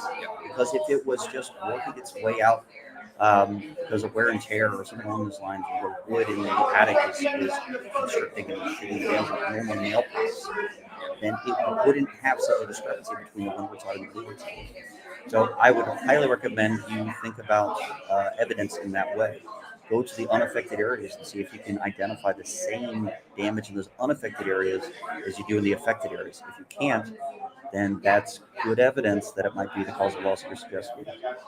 So control method. Love it. It's like birth control. Kind of. It's nothing. Well, we're going to grab Terry from Experience Roofing. Cool. Bring him on. One of our sponsors for the open house today. And he's going to wrap up his phone call, I think, and we'll get him on here. We'll go find him. Yep, I'll we'll take a hold quick down break. the fort. Matt will finish some of his grub. And if you're watching this and you're close, swing on by. We got some food and some beer. And we haven't said this in a while, but if you put the word coastal into the comments, everybody can do it one time. But for every time that someone writes the word coastal in the comments of this show, Coastal is going to donate $1 to a nonprofit. I don't know if we've determined exactly which one yet. We haven't determined which one yet, but I'm going to make an executive decision here. I don't care if it's the same person over and over and over again. We're going to cap it at $1,000. We'll donate $1,000 to a nonprofit. All we need is the word coastal in the comments 1,000 times to make that happen. Yep. You guys got this. Thanks, man. Thank you. As always. Come back on later. Yep, I will. I'll be around. We'll be around. Somehow I'm going to have to find somebody willing to take over the show long enough for me to be able to use the restroom. That'll be interesting. So, are you going to come relieve me since you kept me up all night? You got some great food. I did. Hey, Jason, come on in. Hello, Matt Mulholland. How you doing? Doing well, sir. Doing well. Can you do me a huge favor? For you, anything. Can you talk for like 5 minutes without stopping about something that actually matters while I go use the restroom? Something that matters. All right, let me take Matters that back. to who? It does not matter. It cannot matter. I want to hear bullshit that you've heard has happened in the insurance industry. All right, I'm gonna do a continuation of my Wednesday speech. Go for it. All righty. All right, here we go. Here's 5 minutes of bullshit. Here we go. Let me see who I can pick out in the room here. Sorry if it's loud in the background, guys. So Wednesday, I had the honor of speaking at the What's Stopping You event. Amazing, if you didn't know that. So basically, I kind of left a message with everybody saying, what is the purpose of your industry? What is the purpose of your company? So we went from people over profits to now purpose over profits. So if you want to think of it this way, is what is the purpose of making money? What's the purpose of busting your ass working 7 days a week? What's the purpose behind this? So it was something that kind of carried over and wanted to kind of convey to everybody out there. It's like Matt's mission here, and his purpose is to educate. So we're really big supporters of Matt and Listen to the Bull because it has a purpose that helps the industry. It helps the communities across the board. So it's good stuff that we're passionate about helping him with his mission. It's also a big deal for us. We know our local communities across the country need us, need Matt to kind of inform as much as we can. So that is something that means a lot to us. Mike Abernathy, I can love it. Good job. I love that expression, Mike. There you go. Anyways, guys, we're having a great grand opening here. I'm really impressed with the turnout. We got drinks flowing and food is delicious. We have puppies being passed around. It's been pretty good. But this has been it's been an honor to be part of this, to say the least. I can't express how awesome this is. We know it's our responsibility to be responsible for other people. So anybody in this industry understands this is somebody's house. This is somebody's property. So when you're fixing the roofs and you're taking care of a community, it's a good responsibility to have. So cherish it and honor it. Now, while Mr. Matt steps away, let me talk about his favorite beer. If you guys don't know, one of his favorite beers. We had a debate about it today. I say Guinness is better, but that's another story. So if anybody else has got any cool beers they like, if you want to put it in the comments, that'll help Matt get a better selection than that beer. And don't forget about the charity event. Type in the word Coastal or talk about Coastal, and we're going to donate to the local charity here. And we appreciate your support as always. Hold on. I think Matt's coming back. Here we go. Part of me wanted to spend extra time in the bathroom. My bald head's always shiny. I own it. Oh, man. Oh, we're way behind. A bunch of people started posting a second ago. Where are we at? Daniel will pick the nonprofit. All right, that's good news. There you Just go. put me in the house. Nathan just got my first claim. It was a spigot outside of the house, and when they turned on, Let me go hug somebody really quick. I'll be right back. Oh, wait. Just left. Just coming right back. No. When they turned on the water for the spring, the pipe running into the house burst. Got any tips? Spigot outside of the house, and when they turned on the water for the spring, well, it's going to depend on what the cause was. So originally, what would have caused that? If it's just because it's old and it started bursting, then you might have a wear and tear issue. If you can find some kind of a reason outside of wear and tear, generally you might have something. But then even if it is wear and tear, there might end up being some ensuing loss provision that's in the policy. It's going to be a very policy-specific question. I highly recommend you go in and you take a look at the policy language specific to that. We're going to bring our sponsor for this event in. Nathan, if you wanted to jump into the you know what, I'm going to post a group from Facebook in the comments a little bit later. If you want to post a question about that, maybe post the policy in there. There's plenty of PAs on there. I'd be happy to review that and help you out with it. And if they don't get to it, I eventually will. So I'd be happy to help you out with that as long as I can get to it in time. But even if I can't, I know that there are other PAs on there who are much more time free than I am to be able to get to that. But this is definitely something you want to find out what caused that. If it is something outside of wear and tear, then you definitely want to get into that. There was a lot of hurricane losses that had tree falls in South Georgia, and most of those trees would have root systems that would tear up into the irrigation system, and the residents would turn off their water. They wouldn't turn on their sprinkler heads outside for a long time because it was winter when I was out there for the most part, so it was not necessary to have done. But I made sure while the adjuster was out there to turn the sprinklers on so that they would see that one of the sprinkler heads is burst or something along those lines, and it's because of the tree loss. So if the tree fall, which was caused by wind, had caused the damage to the sprinkler system, then ultimately the sprinkler system was damaged by wind. And as long as that was part of the covered property, you were all set. So find ways to tie the loss to something that would be a covered peril. If there isn't a way to do that, if it isn't actually caused by something that would be covered by the policy, then go into the exclusion for whatever caused it and look to see if there's any exceptions to that exclusion, otherwise known as an ensuing loss. I do have some videos on the YouTube channel, Listen to This Bull, and talk about how the ensuing loss provision works. That are called astronaut diapers, Matt. I don't have any astronaut diapers. Neil, if you happen to own some astronaut diapers, by the way, this is the second time you've talked about adult diapers in some form or fashion in the last week. I don't know what that means about you, buddy, but it might mean something. All right, so let's bring on experienced roofers. This is Terry coming on in. Do you need me? Do I need you? What's up, man? How you doing, brother? Good. Glad to be here. Yeah. I don't know if that mic is working. So we're going to keep these grouped together and just kind of try to talk towards both of them. Okay? Because it's new equipment, and also I have no fucking clue what I'm doing. All right, let's do it. So this is the camera's up there. And Okay. we are basically trying to talk about bullshit that's in the insurance world. So in Texas, I've never actually worked as a PA. There's definitely a lot of bullshit, even though a lot would consider this to be a very consumer-friendly state.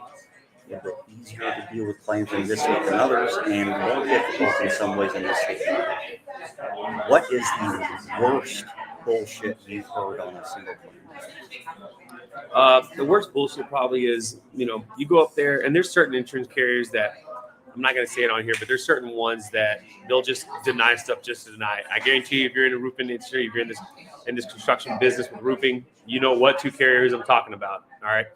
But you could have a roof that's got the perfect 10 by 10. You can mark it up with, 10 plus, 20 plus, hail strikes. And if there is a large hailstorm, it's just the bullshit because there's some roofing company, there's some insurance companies that'll just pay for these roofs, and then there's some that'll just deny them. So you'd be like, okay, this house has just as much damage as every other house on the street, but every roof that was denied has one of the same two insurance companies. So what they do is they'll just deny stuff because they don't care. They'd rather the homeowner, if you could deny something, now the contractor has to go back, write a whole estimate, do all this stuff to get it fixed, and then just go through loops, right? And then the homeowners have to go through loops, and the homeowners aren't educated on it as much. Before I started doing this business, I didn't know either. They don't want to have to hassle and fight with their insurance, so they'll just give up for the next storm. Now, if you do that, if they get 10 claims and they win, they do that, they deny 5 of them. Look how much money they're saving during storm season. But the homeowners get screwed over because they're not getting, what they should be getting, a brand new roof. I can't tell you how many homeowners I'm talking to. They're like, hey, how come all my neighbors got a new roof, but I didn't get one, And then, so it's just. Every roof is based on its own merits. Exactly. It's just bullshit. It's just bullshit. Yeah. So who are those two insurance companies? They might have people that are watching here. I don't want They to get. definitely do. Yeah, I don't want They to get. also know who they are. They know who they are. I don't want to get. They know who you are. I don't want to get banned from. Might see me and say something. But Right. They pop out. They. No, There's never actually mind. quite a bit of them that do that. That what you described has been known as the Mckinsey Model. So this McKinsey consulting firm has, starting with Allstate in the 90s, read about this, and from Good Hands and Boxing Gloves, or another book, Deny, Delay, Defend. They talk about denying the pool of claims from the beginning knowing that a certain portion of the claimants will give up, and certain ones will go through that gate, and then they'll deny it again, set it up that gate, and a certain amount of them will continue fighting, and a certain amount won't. By the time they get to the point where they have to pay claims, by the time it has to get to litigation, it's a very small pool of claimants that's left over. So just like by taking one olive out of the jar, they save money by making sure that there's less people that are fighting with them by the end of the whole thing. It's a diabolical, very inappropriate model that is definitely not good faith. But there are a lot of carriers that seem to be practicing it. And you know what's sad too is like you'll have a homeowner, like I did a home for this lady a couple weeks ago. She's had the same insurance for 22 years, paid her premium for 22 years. Every year she pays her premium on time. She's never not once filed an insurance claim. We got hit with a Frisco storm a while back because we work a lot in the Plano, Frisco area, and her insurance just straight up denied her. Roof was blasted, and she's like, I've paid my premium for 22 years. Not once have I ever filed a claim, been late on a payment. So she's paid them how many hundreds of thousands of dollars in 22 years, right? A lot of money. I don't know, hundreds. Well, I was just saying, a lot, let's say tens of thousands. Yeah. Tens of thousands. It was a beautiful home, Maybe too. enough to pay for a roof. More than enough to pay for this roof. It was a beautiful home. Yeah. But still, we ended up getting it bought in a reinspect. I had to call and just go through a bunch of loops. We didn't get it bought in a reinspect, but yeah, first thing they just straight up denied it. And then, she was just like, I've never called a claim. I've always been good to my insurance. I've had them forever, but pretty much whenever she needed them, they weren't there. But since we did get her roof done, I've got her connected with the insurance agent, so she switched over to someone else, and she'll get a better deal there in the future. So I know what insurance companies to recommend people to that are really, really good. Well, that's good news. There's definitely carriers that I recommend people to over the years that then started going down the Mckinsey Model path as well. Who do you like right now? Let's see if we match up. I'm not from Texas. Okay. So this is probably going to be different. Where are you from? I come from Georgia. I'm now living in Florida. I'm a Floridian now. Florida. But I Great weather. really worked in Georgia. I moved to Florida a couple months ago. I Okay. have no idea. I don't know the insurance companies in Florida. I'm going to admit that live. But in Georgia, Amica is one of my favorite insurance carriers to recommend people to. I don't know if they're in Texas at all. But we had floods that came through Georgia at one point. And as most of you know, flood coverage is something that is sold by the NFIP. This is not something that is sold by insurance companies outside of that, generally speaking. So if you didn't have NFIP flood coverage, you would have no coverage. But the Amica policyholders, the adjusters were told to go out and find some reason, any reason at all, that the house failed to hold back the loss. See you later. And so a lot of times, if they had a sump pump, they would say that the sump pump must have had a temporary failure. See you later. Nice meeting you. And by saying there was a temporary failure, even though there's no evidence to say that there was, but if the sump pump failed to remove the water from the home, then it was overrun. Any reason at all, and they were paying for these homes without any fault. And that blows my mind that a company would go out of their way to do something that is very clearly not covered. Everyone knew it wasn't covered. There was no question. Yeah. No one would even fault it. And they went out of their way to provide coverage. I like that. I think travelers, farmers, who else? Liberty Mutual is pretty good. USA, I feel is. I'm a veteran. I was in the Marine for 8 years, and I used to have USAA. I don't even have USAA no more. I mean, I know they're good, but they didn't get me a good deal on what I was doing. But I think my number one, and it's personally who I use for my own home now. I just got done doing my own roof. Is Travelers, man. They're really good in Texas. So if you have Travelers in Texas, keep it up. Frank Dalton, the person that you just asked, absolutely stay away from that insurance company. He mentioned two of them. Yeah. No, both of those are the two I was talking. Are the two I was talking about. He just called it out on air. Yeah. We are live. Yeah, that's fine. Jill Silver, how you doing? Jen Yeah. says that you are her man.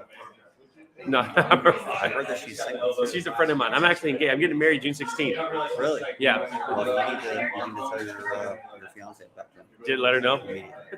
Is it just in case measure? You know? Javier, hell no, Traveler sucks. Javier, why do you think Traveler sucks, man? Did you get a roof denied? Because we got the guys that can get it bought. Angela wants my shirt, and I don't know if she really wants me to just take it off and give it to her right now, or she wants one like it. But I do have a lot of women asking me for my shirts. It could go either way. There's no way. That's the late night podcast. Yeah, it's every podcast. Matt, you know what I meant. Do I? Yeah, okay. Jen.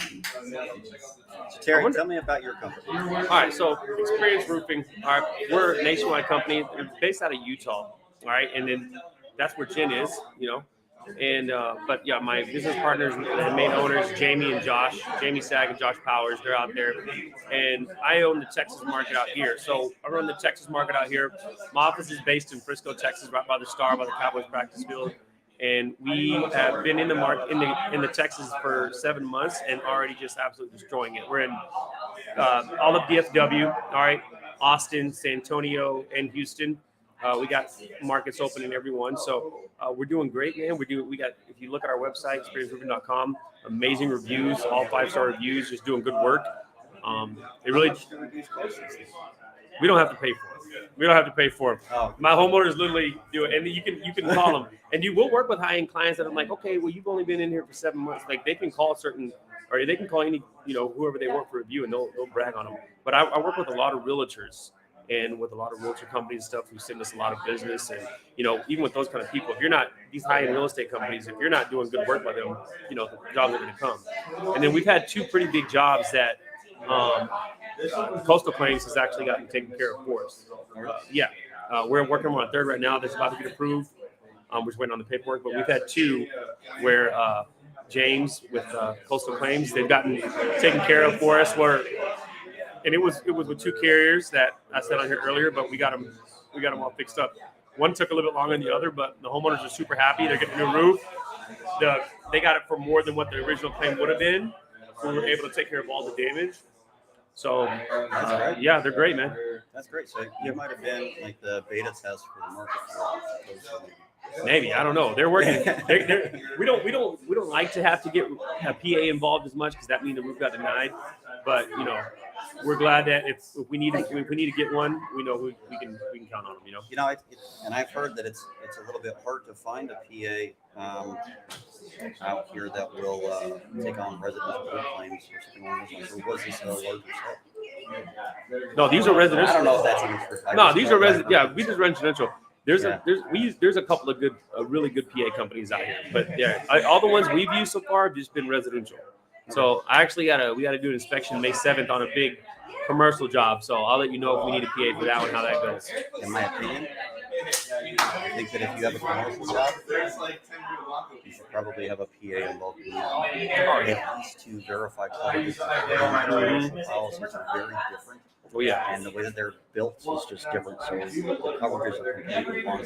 You want to make sure that they're at least beforehand. Especially on the larger jobs, I think it's important to have a PA. Now, granted, saying that, and I am a PA, I'm not practicing at the moment, but it sounds like I'm just trying to say that you should give PAs the ones that they would make the most money on. So there is clearly a benefit. So it could be a higher stake. Maybe you guys could just trust me for a second, all right? It's a good idea to have a PA involved on big claims. we'll have one there May 7th when we go. We'll get one set up there at the beginning of it. It's a good idea. At least for the policy, you'll just make sure you're not going down the wrong path, because there are some words in some of these policies that if you use these words in your estimate, will end up being out, will come out better. I'll give you an example of residential claims. The Farmer's Smart Claim as an exclusion for marring. But then, and that's number 14 on exclusion, then on number 18 you say, well, actually we can find marring after, but only when it's caused by hail and wind. So now, instead of saying that, instead of going out and saying hail damage all over the place, what you ought to be saying is there's marring caused by hail all over this thing. We use that terminology because that's the policy language that defines it. So getting an idea of what's in that specific policy, especially in commercial losses where there's such a big risk involved, definitely need someone that's going to be able to evaluate these policies. What's the time frame that? What's the quickest job you've ever got turned around as a PA? Quickest? Yeah. Every PA has one of those claims that took like 5 minutes. Really? Where it was like one phone call and so that's a bad What's thing. the longest? So in my state, we had a suit limitation period of only 2 years. So if you add in time frame from when I got it, which would have been after the date of loss. So let's say 1 year to a year and a half after the date of loss, and then the litigation might be a year and a half. I don't actually know when the longest is, but I would guesstimate 3 years would probably be the longest time. Wow. That would have been a smaller amount. We had less. My firm had less than 1% of our files go to litigation. But we're in a state that was very, very difficult without any time frames. The carrier had an unlimited amount of time to investigate or even respond. So we still don't have these regulations. Say again? Is he? Okay. I did. Did he say he didn't get it? Make sure he got it. But I did. Okay. I gotta keep you under 50. Well, yeah, we got some comments coming in here. Can you put the website in the comments, please? Which one? There's a lot of websites. What is your website? www.experienceroofing, experience with an X, .com. That's my phone number on the website, guys. If you need anything, just call me directly. Sweet. Hopefully it actually posts. What's going on? Oh, I don't like it when it thinks that long. Wait a moment. What did this lady say? No PA. Susan Craig said no PA would accept my claim. No PA would accept my claim as it is 90% finished. Have no money for them. Sorry. Where is the humanity? Well, you know, every now and then as a PA, you might take on a claim that you would consider altruistic. You know, you're not going to make much money, but if you were to do that as a business model, I promise you, you get a lot of claims like that all the time. And if we took all of them on, we would have a problem. We would definitely not have enough money for the man hours that we put in. PAs work their asses off. It is not an easy job. Sounds like it would be because the carriers are required to talk to us. I missed coffee today. Oh man. Yeah, we need to do that, man. Hippo screwed homeowners' contents from freeze of 2021. Hippo, is that I've done a couple of roofs that have Hippo. Is that the actual name of the insurance company? Yeah, Hippo, yeah. Really? Yeah. What was the reason for the content? Was it a named peril policy for coverage C? Because freeze wouldn't be a named peril. And that might have been the reason. So they might not have actually had coverage for contents on freeze claims. I haven't seen any roofs get replaced from insurance just because it was freeze and leaking. Yeah. You know, it's got to be hail strikes all over. There are a lot of PAs that don't like to do contents. It is arduous.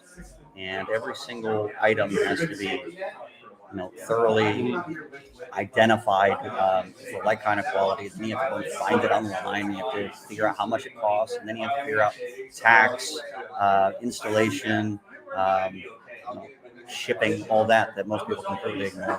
All that stuff needs to be added in because that's part of the replacement cost. But it all depends on what the policy states. There are a lot of policies, a lot of RCV policies that only provide either ACV coverage for contents, or they only cover contents if the damage to those contents was caused by a list of 10 or 15 items. And if it's that 10 items, freeze isn't one of them. A lot of homeowners have ACV policies and they don't even know it. That's true. You know, At least and partially. one thing we do though, experience roofing, we work with a lot of IKO. We're then the 1% installers for them in the nation. So what we do is, even if you have a 3-tab shingle, which I think should be absolutely illegal to put that shingle on a roof, builders use that shingle because it's cheap. And you know, most homeowners, they don't understand what that shingle is, but it's the crappiest shingle you can have. All right, so even if you have that shingle, most roofing companies in the state of Texas are going to charge you an arm and a leg to upgrade. We will automatically upgrade you to an IKO Class 3 Dynasty shingle, which is impact resistant up to 1.5 inches. Okay. Every homeowner we get has a free upgrade to IKO Dynasty, whether you have just a regular Certainty laminate or you have just a 3-tab shingle. It don't matter. We upgrade them. So what comes with that is you're going to get a nice premium discount on your insurance after you get the roof done. Okay. We'll send you all your warranty, and it's transferred one time in the first 10 years. So say we have a 15-year labor warranty with us, and you have your warranty for the roof, right? If you move within 5 years, we're still going to give whoever buys the house 10 years of that labor warranty left over. So there's all kinds of stuff we do to help the homeowners out.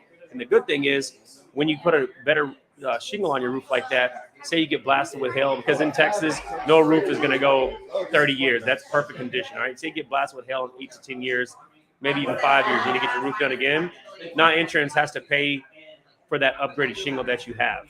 So it's just a one-time upgrade. So that's just some stuff. You wear those, you know, people come back on trying to put the same 3-tab on there. You got guys like us that'll just upgrade you automatically. We want to get you taken care of. We see people that, you know, we have homeowners that see your house.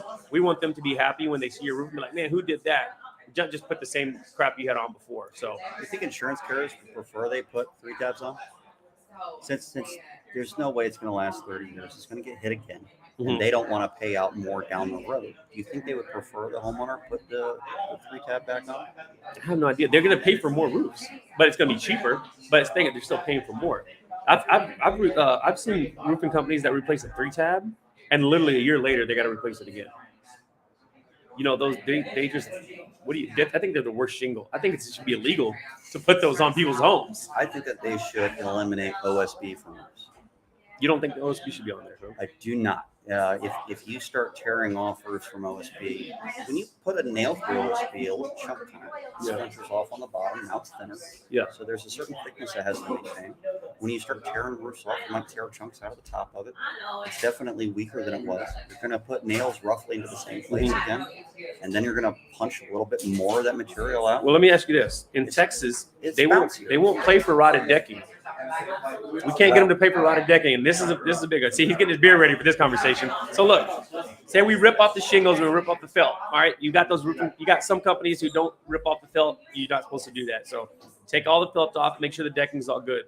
If we don't have a nailable surface and we got to replace the rotted decking out of pocket, every time you're trying to get it supplemented, now in the past 6 months, insurance companies are like, we're not paying for that because it's wear and tear. You know, our argument is, how can we can't replace the shingle. We can't nail on this surface. They still don't want to pay for any rotted decking. I don't understand that. I know they're saving a lot of money by doing that. All right, so 90% of the time it's complete bullshit. About 10% of the time the policy supports it.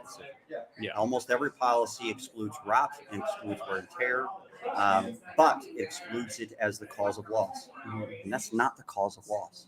The cause of loss that got you to the point where you were replacing the roof was either hail or wind or whatever. See, this guy knows what he's talking about. So if it's not the cause of loss, hail or wind is what started the chain of events off to make you replace that roof that is now forcing you to install new decking. That's the cause, and that's not excluded. Yeah. However, in some policies, rot or wear and tear, something along those lines, it might fall under an anti-concurrent causation section of the policy. And if they fall under that, then it's possible that they don't owe for it no matter what actually caused it. So, in fact, they might even say that they do not insure for rot or they do not insure for certain things. If they use that kind of language, then you're fine. You can find that out really easily, by the way. If you look at your policy, you go to the exclusion section. There's usually multiple sections in the exclusions. One of them is anti-concurrent causation, and the other possibly might not be. Some policies have nothing but anti-concurrent causation. Usually it's 1 or 2, possibly 3 sections. One of them has anti-concurrent causation. You can name it just by looking for nuclear hazard. Nuclear hazard always falls under the anti-concurrent causation section. If you see nuclear hazard listed, look what else is listed in that same section. If you see wear and tear, improper installation, or rot, you probably have a shitty policy. So I feel like most homeowners, they don't understand. Nice meeting you. I don't feel like, they don't understand what policy to get. We've had people that moved here from like other states and they're like, hey, I got this cheap policy. I'm happy with it. They don't understand. Their insurance didn't let them know, hey, you're in Texas. You're going to get hit with hail every other month, or every few months. And Is that true? All the time, man. Why do you think DFW? Every other month? Why do you think Dallas is so huge with roofing companies? And I'll tell you this, man. When there's a hailstorm, you'll have roofing companies like from Kansas flying out here, or just literally with signs that say we eat deductibles. Like there's You guys people, should be everyone comes out installing here. nothing but Euro Shield on everything. Hail proof. That's what they said. I'm telling you, even the impact resistant shingles here, man. After 4 or 5 years, Yeah. because it's crazy, man. We just had a hailstorm in Salado. We're doing a lot of work in, and my parents live out by that way. Which got their roof replaced, and man, it was. You can see the pictures. It was like literally like softball, baseball. You didn't hear about that hailstorm here? I always hear about hailstorms in Texas, and like other states, anybody in the other states just completely ignored it because I'm pissed off that it didn't come to my state. Yeah, well, it's Yeah. here, man. You Yeah. come stay here for a month. There might You're be gonna some get some jealousy involved that makes us just hate you guys. I mean, it's all the time, man. It's all the hill. But that's why you gotta everybody and their mom is a roofer nowadays. So you gotta have a good company that knows what it's doing. Yeah. All right. Well, I appreciate you being on. I got Will in the wings. I'm going to pull him on in just a second. Is there any last or final comments you want to make? Now understand, consumers don't watch this. This is all contractors and PAs. So if you have any advice for contractors out there that would really help, we try to give good information. Yeah. What do you The think? best advice I can give, man, is do it right. If you feel like you already have a home that, may need help, or like you said, I'm going to do this on the commercial job now, May 7th, I'm going to talk to these guys and have a PA with me on this commercial inspection. And I learned something here today. So I appreciate that. Okay. I learned that, and that you take your shirt off, that people want your shirt off during podcasts. The two most valuable things I've learned today. Dude, they never want my hat. But yeah, get a PA involved, guys. There's so many homeowners that need help. They don't understand what to do. If their insurance company or their agent is telling them, don't worry about it. Like, that's not the right thing. Like, you're paying that premium. They deserve to get their roof taken care of. So we're going to keep going to bat for them. Just like, if they have the faith to let us earn their business and take care of the most valuable asset, we got to go to bat for them as much as we can to do everything we can to make sure they're taken care of. All right. You do that for them. That's how you earn those good reviews and stay in good business for long term. I love that business model. Yeah. I think everyone should do it that way. 100%. Listen to this guy. You've got a business model? All right. Thanks for being on. Thank you, buddy. All right. I got Will Lindquist in the wings. I got to stretch to get ready for it. Here we go. Round 2. Lights. Hi, Jason. Matt, you're doing a great job if anybody hasn't told you yet. Oh, thank you. Thank you. What they don't know is that I have no hands. What? He's right there. I'm already talking about him. Why isn't he on the TV? Oh, Not on the screen anymore. he's on this. I had nothing to do with that screen. Nothing to do with that screen. All right. So Will Lindquist is with the Lindquist Law Firm, one of the sponsors of this event in Texas. I'm going to go ahead and pull him on. And I think do you know this guy? Do you know? Hi, Will. Chicken, fellas. I gave you no warning whatsoever. I just pulled you right up.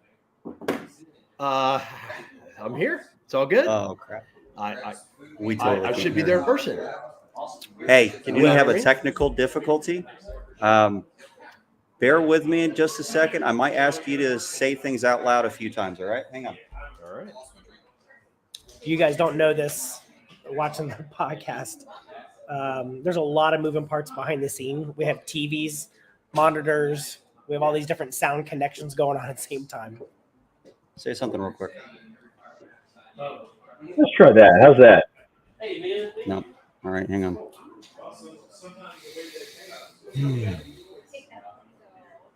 Yeah, I do not like your mics. Just those want are the you ones you told me to order. I know. It's my fault. You said order these. I did. Okay. Totally said that to you.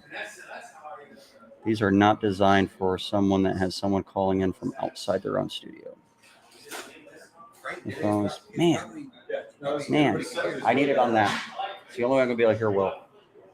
It's all Can we good. make that happen? Do I As need long as you to hear do me. it on my end? Yeah. All right. So go. Where's your? Where's your screen? I got this. I got this. Oh, you're gonna cast? Yeah, and then hit the 3, and cast, and then click the Android TV. That one. Phone calls and send some emails. You did that quick. All right. Well, one more time. How are we shaking? Did you hear it? Yep, I heard him say so. All right. All right. So we are going to hear you from another mic or wall unit that's like 20 feet away from us. That should make So we things. need you to scream. Okay. Can you be super loud? I'm just Lawyers kidding. never Don't like scream. hearing each other talk, so it shouldn't be a problem. Does Will have a beer with him? Is the volume off? Oh man. Where's Will? I heard him. I heard something. I took my headphones out of the port. Hang on. Maybe I got to go back to the audio again then. Yeah, change that. Speakers. Put that on your There it is. One more time. Talk again. I think it's okay on my side. Testing. Oh my God, I hate this. Would it be easier if I called in?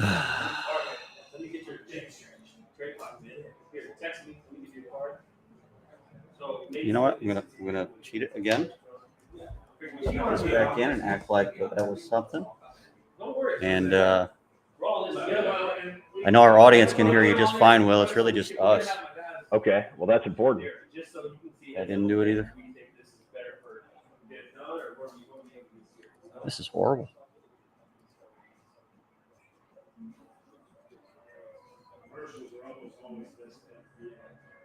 Yes.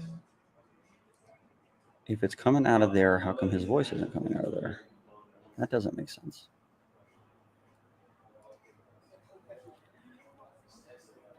Well, every now and then, just say the word test. Testing. Ah, I got you now. Boom. All right, we got it. Outstanding. How you Nice. IT work on the fly. I can hear a little bit of delay, so I understand it's going to be. It's going to be a delay. We're basically going to have to like hold our hands up while we're talking, and then put it down when we're done, so that we can wait a few seconds and then start talking again. I'm just going to keep looking at you, and hopefully I'll recognize when your lips are moving. That's good. So, Sorry, Matt. Doing pretty good. Welcome Good, to the Listen to This Bull live show. And we thank you for sponsoring the Coastal Claims open house, or I guess it's the grand opening. Indeed. I wish I was there in person. I committed a little bit of a football this morning, and I guess I'd liken it to the equivalent of a pre-property insurance inspection where the underwriter falls through the roof. Had a life insurance policy this morning. The nurse is pulling blood and passed out right after she finishes up. So not sure that life insurance is going to go through or not.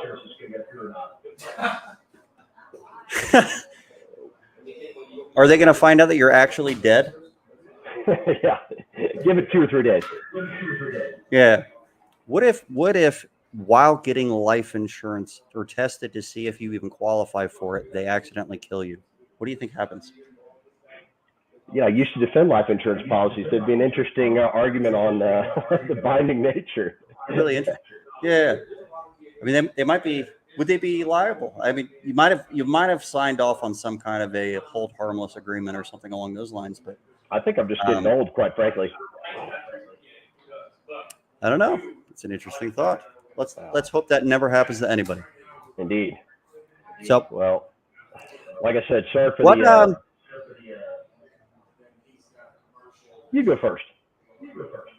Okay, I was just going to ask you a question. What part of Texas do you guys work in? It's a big state.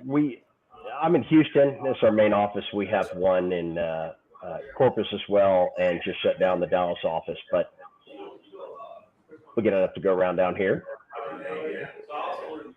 And we have. You say you just shut down the Dallas office?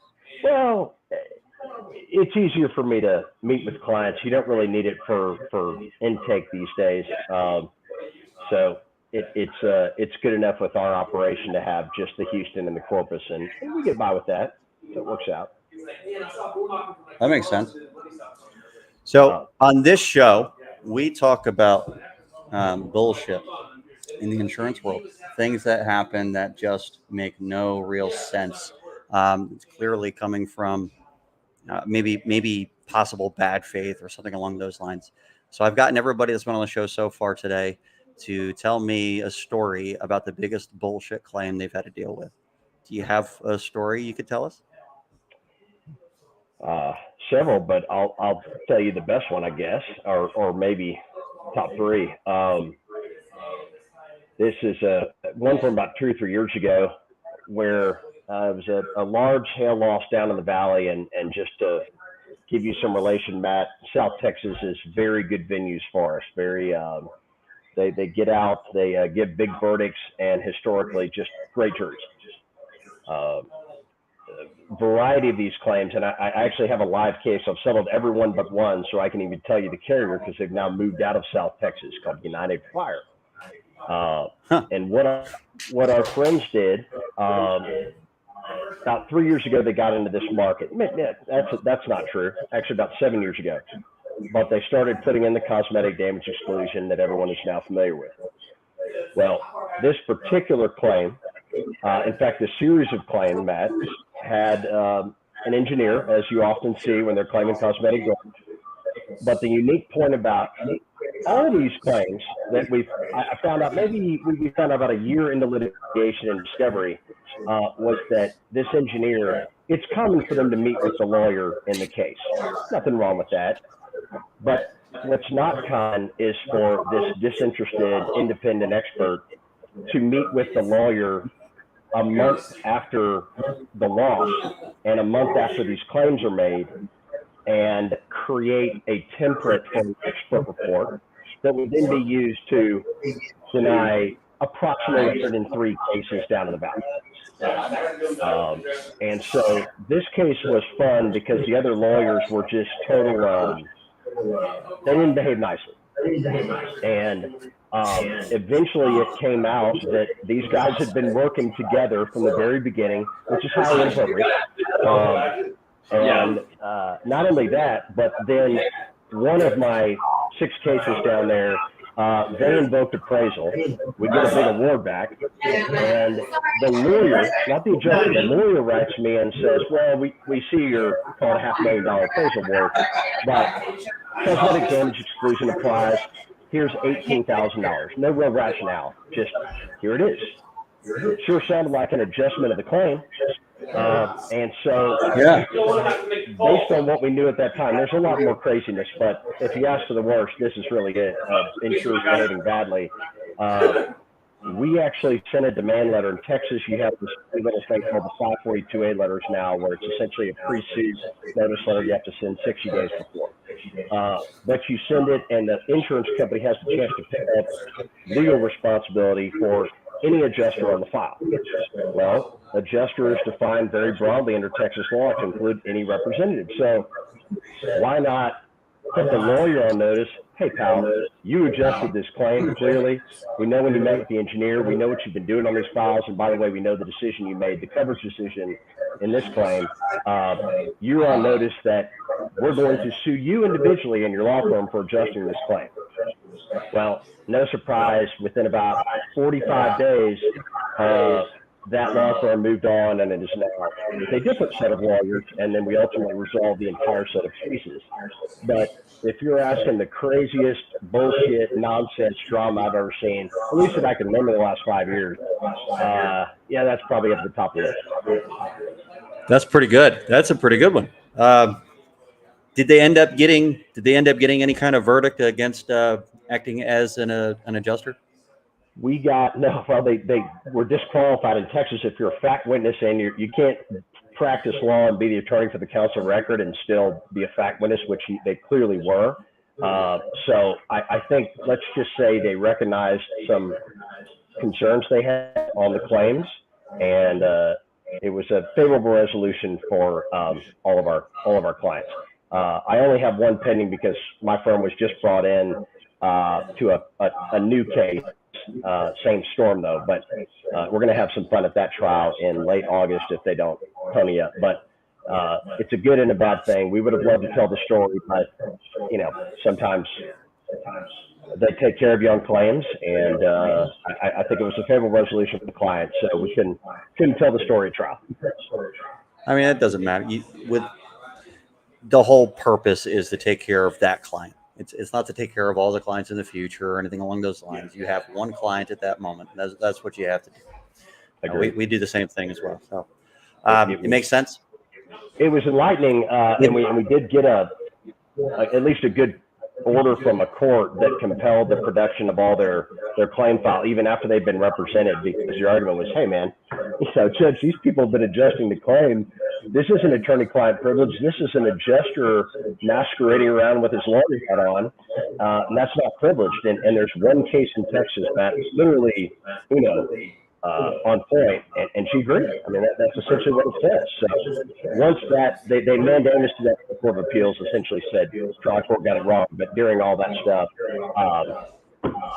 they all resolved. So it was good. But at least we got glass and half full out of the whole program. Do you think that they're going to continue doing the exact same thing?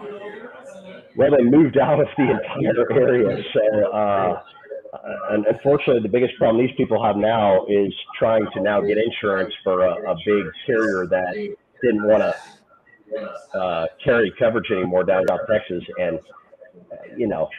as much as these people got enough money to replace their roofs, but some of them haven't gotten around to it, as I understand. And they're just, right now, there's a lot of uninsurable folks, commercial clients down there in kind of Laredo area. So that's I sometimes wonder if the carriers, well, obviously, if they were to actually stop doing anything that they get caught doing, then they wouldn't be doing bad stuff anymore because they've been caught doing just about everything. So what I was about to say doesn't make any sense. But it would be nice to see them at least adapt to become a little bit better. But I don't know. That's why we're in business, have a right? job too. I mean, public adjusters. Do you have any friends on the other side?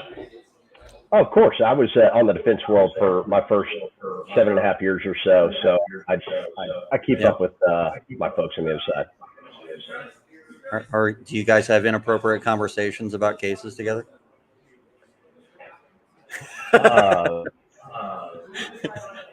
We've gotten a couple settled based on friendships where I probably let them off the hook, and I'm sure they could say the same about me, where they we did them a solid too.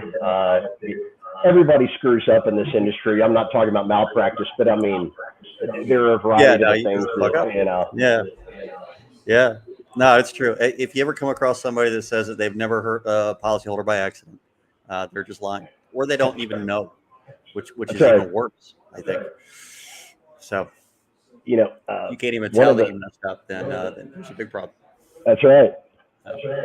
Yeah, James. So candidly, Matt, I didn't know what to expect coming on your fine program today, but James and I guess Daniel had told me, like come up with a little something fresh, so Matt might not, have something to run with. And I know you've talked about appraisal on your podcast before, and this is kind of fresh in terms of Texas insurance, I guess. But this really came to light in the last 3 weeks, and I've confirmed that it's the case, right? I mean, every roofer, a lot of PAs around town, appraisal seems like it's always the answer to the problem. And in some cases it is, and that's great. But I'm trying to catch myself with the echo you've got. Sorry. But what you're seeing now with this, any appraisal stemming from 2019 dates of loss, now is really the first time where the Texas changes, meaning the 2 year and a day statute of limitation bar, right, to file suit is in 95% of policies that are going to get issued. And what that means is if there is an ongoing appraisal taking place, and it's been dragged out for a number of reasons. I mean, many times the PA may not even be retained for 6 or 9 months after the denial, right? So let's say it gets dragged out another 9, 12 months. If you miss that 2 year and a day threshold, right, and this is a big deal, I just sought to get an extension of time to file suit. They said, no, we're not going to give it to you. There's no tolling under Texas law. Regardless, you could have $1 million appraisal, but if the 2 years and a day, which is defined as when the first acceptance or denial on the claim takes place, which let's call it 3 months after the claim is made, those claims are going to be dead in the water just over 2 years. And it matters not what you have done, what you've written.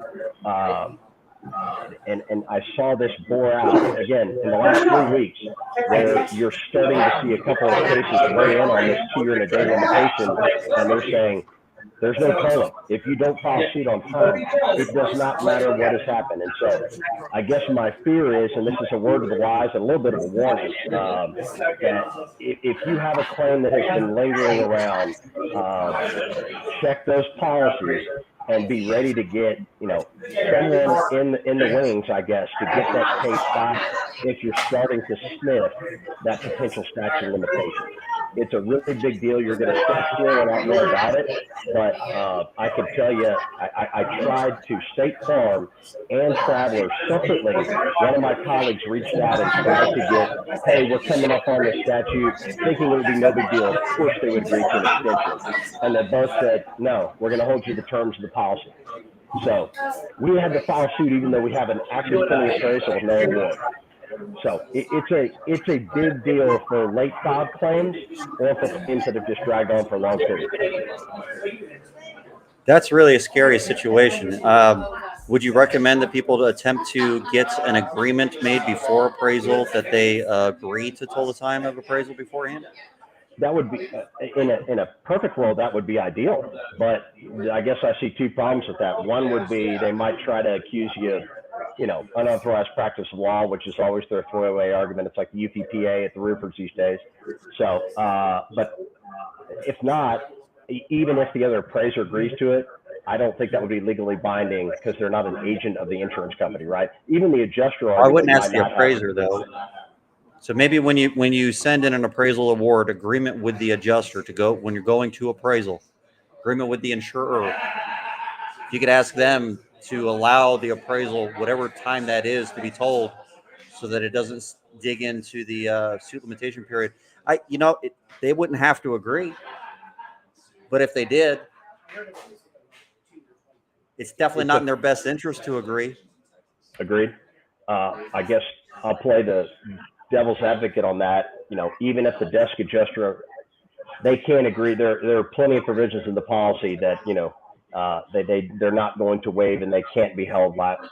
You can't modify the terms of the policy pursuant to a verbal or written agreement from an adjuster unless they have actual authority from the insured. That's a fancy way of saying a defense lawyer may still come in and say, well, that's great. I see this in the file, and you can argue, yes, this is obviously evidence of bad faith if we're still going to pour you out. But guess what? I like my chances of pouring you out more than your chances of, talking about all the bad faith and the extra contractual damages in the first place. So either way, I think they're giving themselves a significant leverage point. But of course, Matt, your suggestion is probably the most pragmatic one on the front end. That's a crappy situation. That's a real crappy situation. So this is just something now that's coming to light because of the new laws in place, or is it new case law? Is there anybody attempting to challenge this? They are, and they've lost because it's a Texas changes endorsement, right? It's like the cosmetic damage exclusion. You may not like it, but it got approved by the DOI and it's in there. Same with the Texas changes endorsement. You may not like that 2 year and a day bar or the hard 3 year from the date of loss, but it is what it is. And so the only argument that I've seen so far is, well, it wasn't really a complete denial. It wasn't a complete acceptance, right? There's some wiggle room.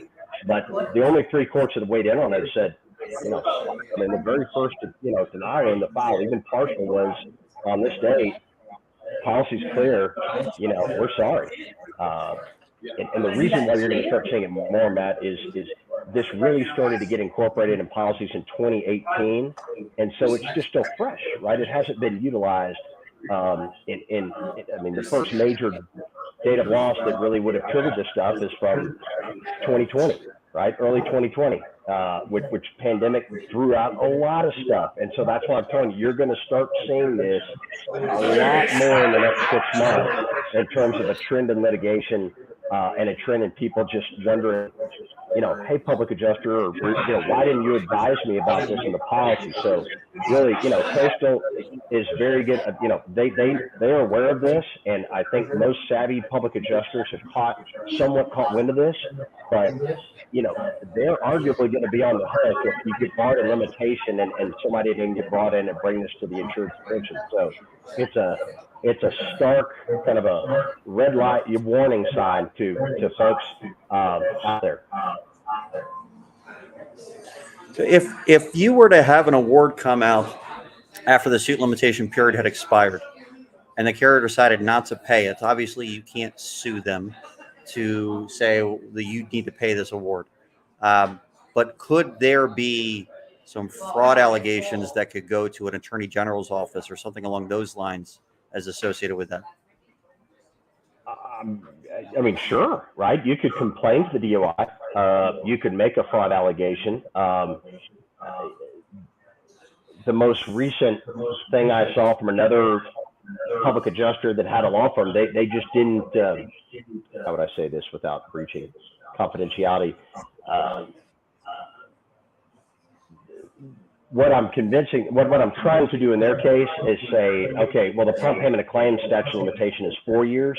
So maybe just throw that out there and see if it might stick, or there's some kind of waiver and estoppel argument from the adjuster. But those are obviously not great claims to take into litigation, and it would be tough to find a law firm unless just the damage pile is massive, right, with the appraisal award, to even take a shot, because 3 out of 5 times, well, I don't want to give any projections on here, but I would say more likely than not that may be a losing battle with the current state of case law. Unfortunately, it would be terrible. I do want people to understand that even if the suit limitation period has expired in a policy, that doesn't mean that the carrier doesn't still owe for the loss. It just means that you can no longer take them to suit if you disagree with them. So they still owe you for the loss. And we've won many claims after the suit limitation period has expired. Hang on one second. What? I don't know, until the conversation kind of... I'm enjoying this conversation, Daniel. Don't kick me off from the guy yet. I like it. You can talk to the world all day. I'm just trying to gauge my own expectations. God. Sorry. These jackasses. Hey, I understand that. I wouldn't want to listen to a lawyer talk about statute of limitations either if I was drinking a beer. I mean, let's call it what it is. Exactly. You can talk about anything if you're drinking beer. That's why fishing is good. Otherwise, it's boring as hell. Yeah, I said it. Fishing sucks. Anyway. So they do still owe for the loss, but I wonder sometimes how anybody would be able to force their hand. You could file a complaint with the DOI, and the DOI could do an investigation, but they can't force the carrier to pay your claim. They can just give them a fine and count it against their complaint total as a valid complaint or something along those lines. But I wonder if it would be considered a fraudulent activity when it's definitely a breach of contract, but is it fraudulent? I don't know. And I will tell you, there's some here's the one caveat that the 11th Circuit picked up on, which isn't us, but if there is an acceptance in full, then there at least some circuits have acknowledged, hey, there's a tolling. And so somebody's going to eventually tee this thing up, right?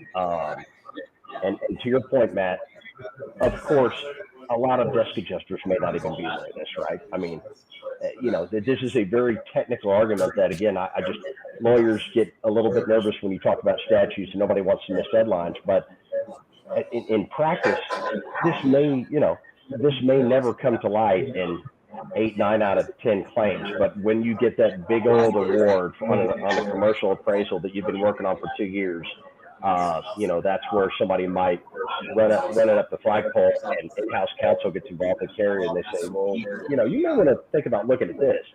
And all of a sudden thanks for playing, but no thanks. That fraud allegation is so hard to get anyway, so it's one of those issues. There has to be some kind of a proof of intent so many times to make that work. And how do you prove intent? Unless you can interrogate. We're not allowed to interrogate people. You guys are. Isn't that basically what a deposition is? Just a nice interrogation. I've seen you do a pretty decent number of interrogations in passing, maybe some of your guests, and probably an adjuster or two if I had to bet in your past.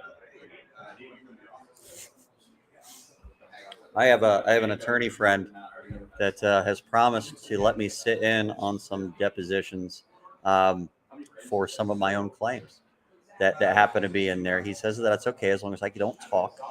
I was like, all right, well, can I bring a 6-pack of beer into the room? And he's like, I don't know. I was like, I'm not talking. But every time you ask a question that is one of those that if he answers it, it's like, boom, there's your whole case, bitch. Then I just want to go and sit back.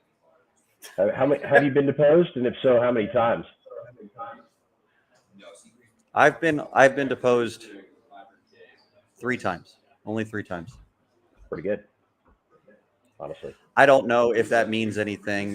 This is in the state of Georgia. We did have a lot of claims. Not many of them went to litigation, but about 1%. But it was 1% of.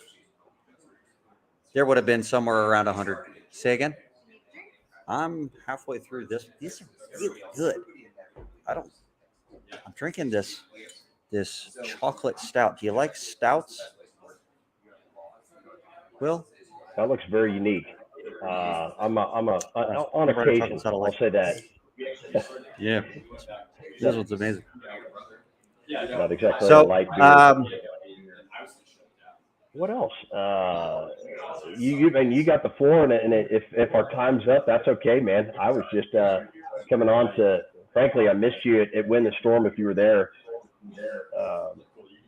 And I was there. Are you going to go to the PPA, the Policyholder Preservation Association of America thing later in May? I'm not, even though it's in my backyard, more or less. Going to be out of town, but I'm sure that'll be a good conference as well. A lot of good conferences. I haven't been to one of these yet. It's only the second one, but looking forward to being out there. If anybody watching this wants to go, I'll pull up the calendar to make sure I give them the right dates. That is something. It's almost like a public adjusters have their own conference, and that's their conference. It's not just for PAs. Someone's going to yell at me for saying that. It's not just for PAs, but it's for PAs. Roofers have Win the Storm.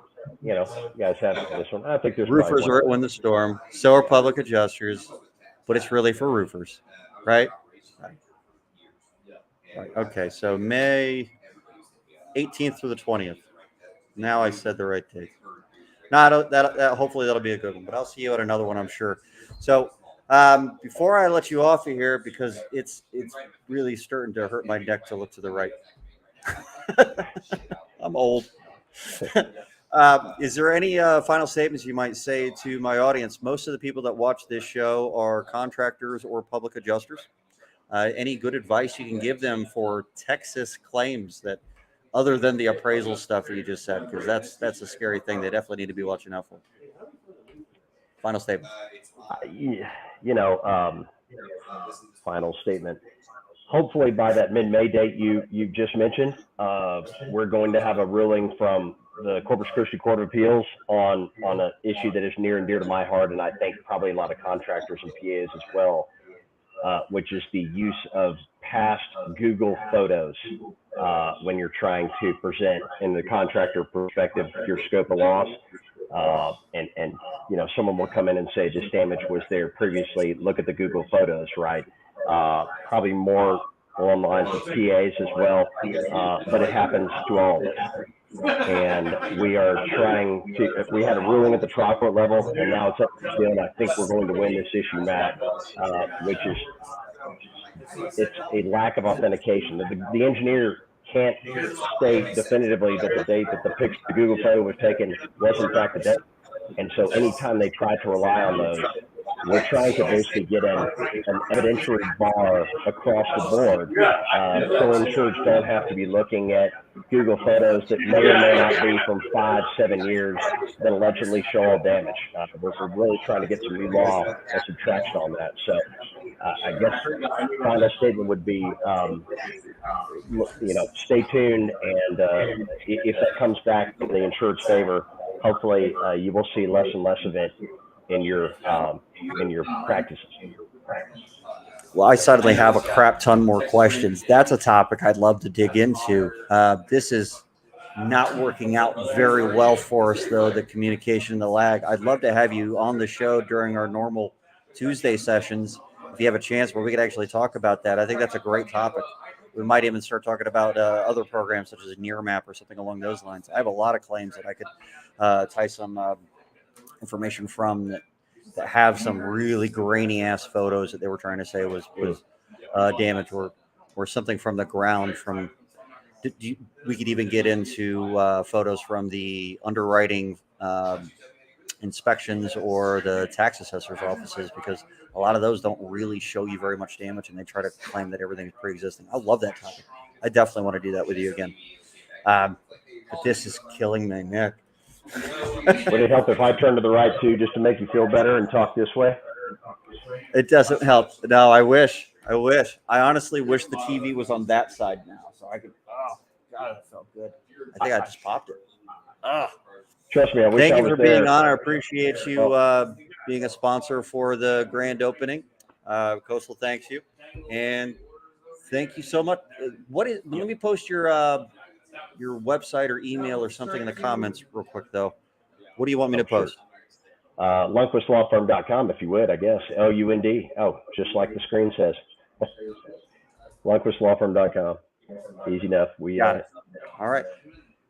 This guy sounds like he knows what he's talking about. You guys should probably get him a call. Thanks, Matt. Anytime on Tuesday, pal. Y'all be good. Enjoy the evening. I'll shoot you an email with some links for you to choose. Thanks, Will. Have a good one. Oh, I'm getting one of those calls. There's like, oh, is this who I think it is? If it's not, it's just going to be bullshit. One of those, hey, I have free money for you calls. Let's find out. Hello? Oh, it's a business call from an office. It's a very important one. I get so many calls like that. We would love to give you money because you own a business, and we can tell that you're not on a do not call list, even though I'm totally on a do not call list. There's probably something I can do about that. All right, I know I'm behind on comments. Let me get back into where it was. We'll go through some of these. No, I think this is where I'm at. Is it? No, I'm way up here. All right, I'll go back to those comments in a sec. No, holy crap, I'm way behind. I do appraisals when they Automatic upgrade. So that must have been when whatever. As a roofing contractor, how frustrating is it to see clients get the short end of the stick and just roll over because they can stay and fight? That was probably a comment that came in. Probably should have posted up earlier. Claim Savant. That's a cool. No, I had to really work to understand those things, but I appreciate the sentiment. Cool. I'll take a look at it. What type of policy did I have in my home? You know what? That's a good question. Frank knows this story, but you might call me a claim savant. But when I purchased my own insurance policy on a new house that I had bought, I went through one of those online agents, the ones that you don't actually have a real person. And I clicked through all the stuff. And I could argue that I know what I'm looking at. I know what kind of coverages I need. I know I selected ordinance and law. I increased my personal property limits because the 10% that was on there at the time was terrible. I made sure I had RCB coverage on personal property. I went through all of the things. I made sure that other structures was at the right amount and that it was at an RCB basis with ordinance and law attached to it as well. And then I got sold an HO8 policy anyway. And I didn't catch it because it didn't come up on a screen and say, hey, we're not going to sell you an HO3. We're going to sell you an HO8. It didn't say that. It said something else. And by that time, I knew that I had already selected all the right coverages. So as long as it was giving me the coverages, then I had it. Nope. I was sold an HO8 policy, and I didn't find out until a year later. And I had a pipe burst of my own. I didn't have coverage because I had an HO8, which was named perils.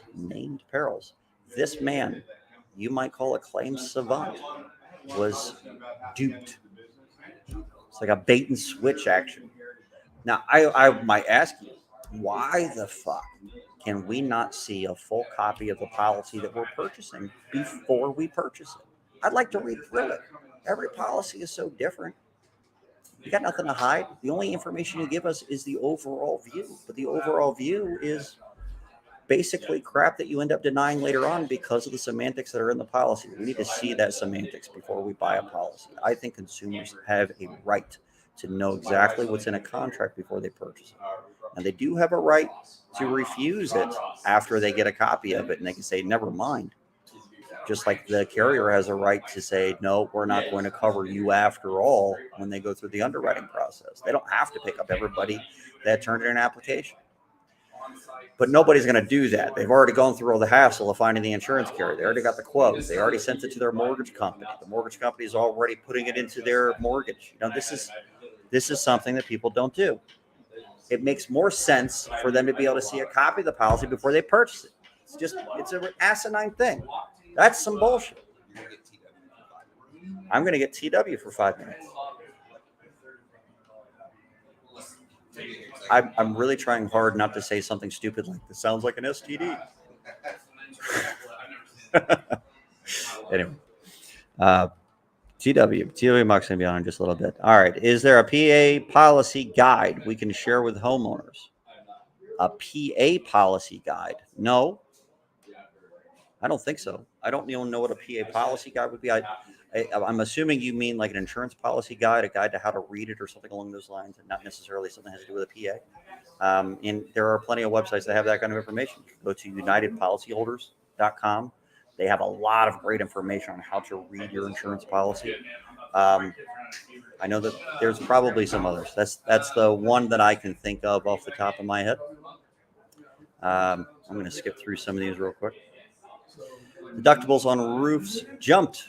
More roofs will not be repaired. Government Abbott insurance puppet. Insurance muppet.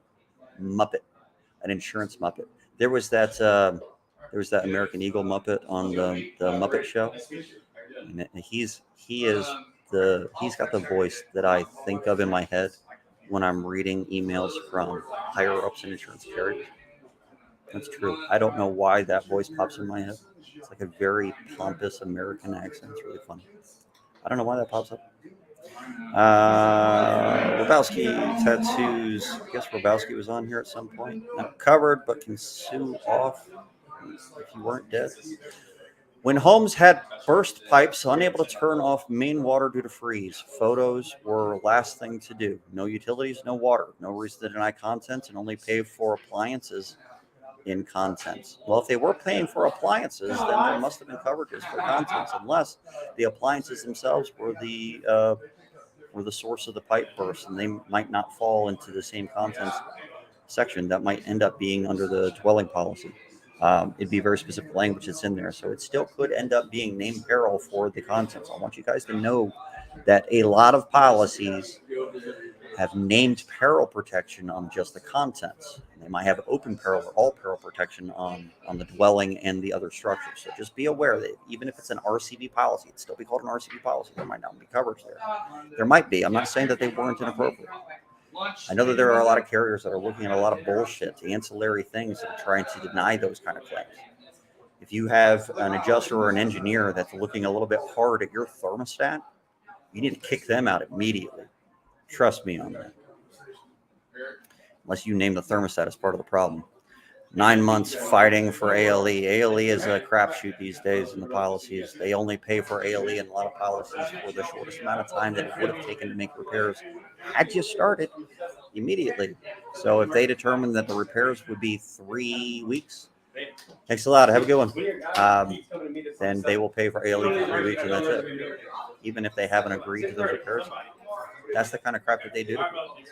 Does that sound fair? Does that sound like good faith? I don't think it sounds like good faith. It doesn't make sense that they don't toll ALE for the investigation period from the carrier or until there is an agreement that's made. Something along those lines. Please give examples of waiver estoppel. I should have asked him that. So a waiver estoppel is when someone that should have the authority to make a statement and make some kind of a determination on a claim does so, and then let's say the insurance carrier in that situation says, well, that guy didn't have the authority to say that. And you might have had detrimental reliance involved, or you relied on that guy's information to make some repairs because he said he was going to do something. Well, he had the implied authority to make that determination. Because he had the implied authority, there might have been a waiver estoppel situation where because he said that there was coverage, that there would be coverage, even if the carrier disagreed with it. That would be the idea of a waiver estoppel. Hey, take care, man. So after the suit date, what can you do? Sweet talk them or guilt trip? Yeah, both of those. Both of those things might be a good idea. Sometimes you just end up with a different adjuster after the suit limitation period. I've gotten lucky a few times with some carriers where we finally got we got an adjuster involved that was a little bit old school, dealt the way that the policies used to be dealt with, where they actually believed in indemnity, how to make sure that they take care of their clients, when they were actually taught to take care of their clients. I might have just gotten lucky with it, but who knows? Appliances, not calls, pipes in the walls. Yeah. If they pay for appliances and that's not where the pipe burst was, then there must have been some kind of coverage for contents. They definitely opened up coverage C. They might have done so inappropriately. It's possible they made a mistake on the appliances, but most likely they did. So there's probably some kind of bullshit going on with that. I would assume then that their defense is based off of lack of making immediate mitigation practice of some kind. So the damages to the contents might have been damaged because you didn't mitigate quick enough or didn't make those kind of attempts. Whether that be true or not, that's probably where the defense is in. So, yeah, bring them on. I got TW Muck coming in. I'm going to look to the left and save my neck. Thank God. How's it going? I'm alive. So I don't know if both of these mics are working. So I'm kind of putting them together. We just have to talk about both of them a little bit. We might get a little bit closer than usual. It's not because I'm gay. In the bubble. You're in my bubble. In the bubble. So how are you doing? Good. Yeah? How are you doing? Not bad. Yeah. Yeah. I got a beer. I got a camera. My voice hasn't gone yet. Your comfort zone? It's not really my comfort zone. I might as well. I might as well. Yeah, you'd be surprised. You don't go on podcasts very often. I don't. I've been venturing out there a little bit, doing a little more speaking, and putting myself out there. How's that going? It's actually very interesting. What do you mean by interesting? It's interesting to see how the market actually perceives a mindset and how they perceive our company and how they perceive us. That is interesting. Yeah, they perceive us as a monster in the space and a beast and doing big things, and I just tell them they don't know the half of it. Oh, so you're saying that even though they see you as a monster, you're really like 3 times that much? 10 times. 10 times? Yeah. Being sarcastic. But we just have a lot going on in the space, and I'm very vocal about it now. And there's a big push right now. Everybody's talking about winning. I'm talking about us losing, and our internal frictions of how we've had to grow as a company and how we've had to fix our internal compression, and how our company basically built itself around a single point of failure, which is not a sign of good leadership. It's actually a sign of bad leadership because the company was built around me.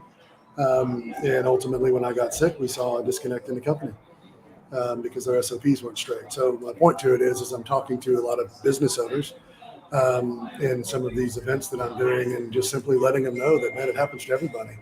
It happens to everybody. All y'all see is the glittery stuff.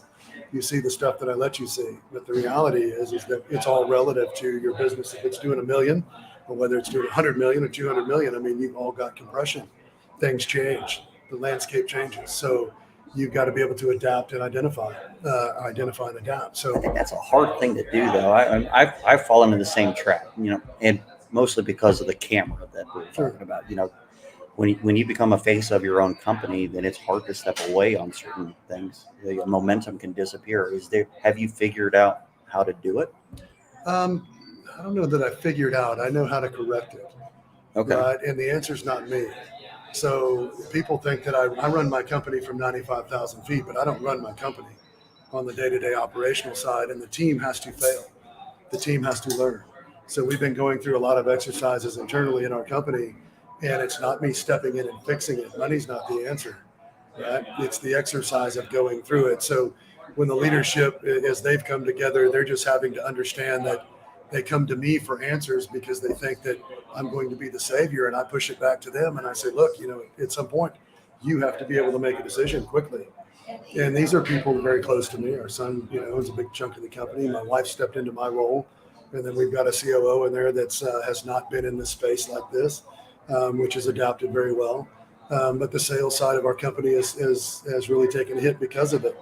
On the direct sales, our MSA programs are growing like a monster. I mean, we're currently. Do they sell themselves?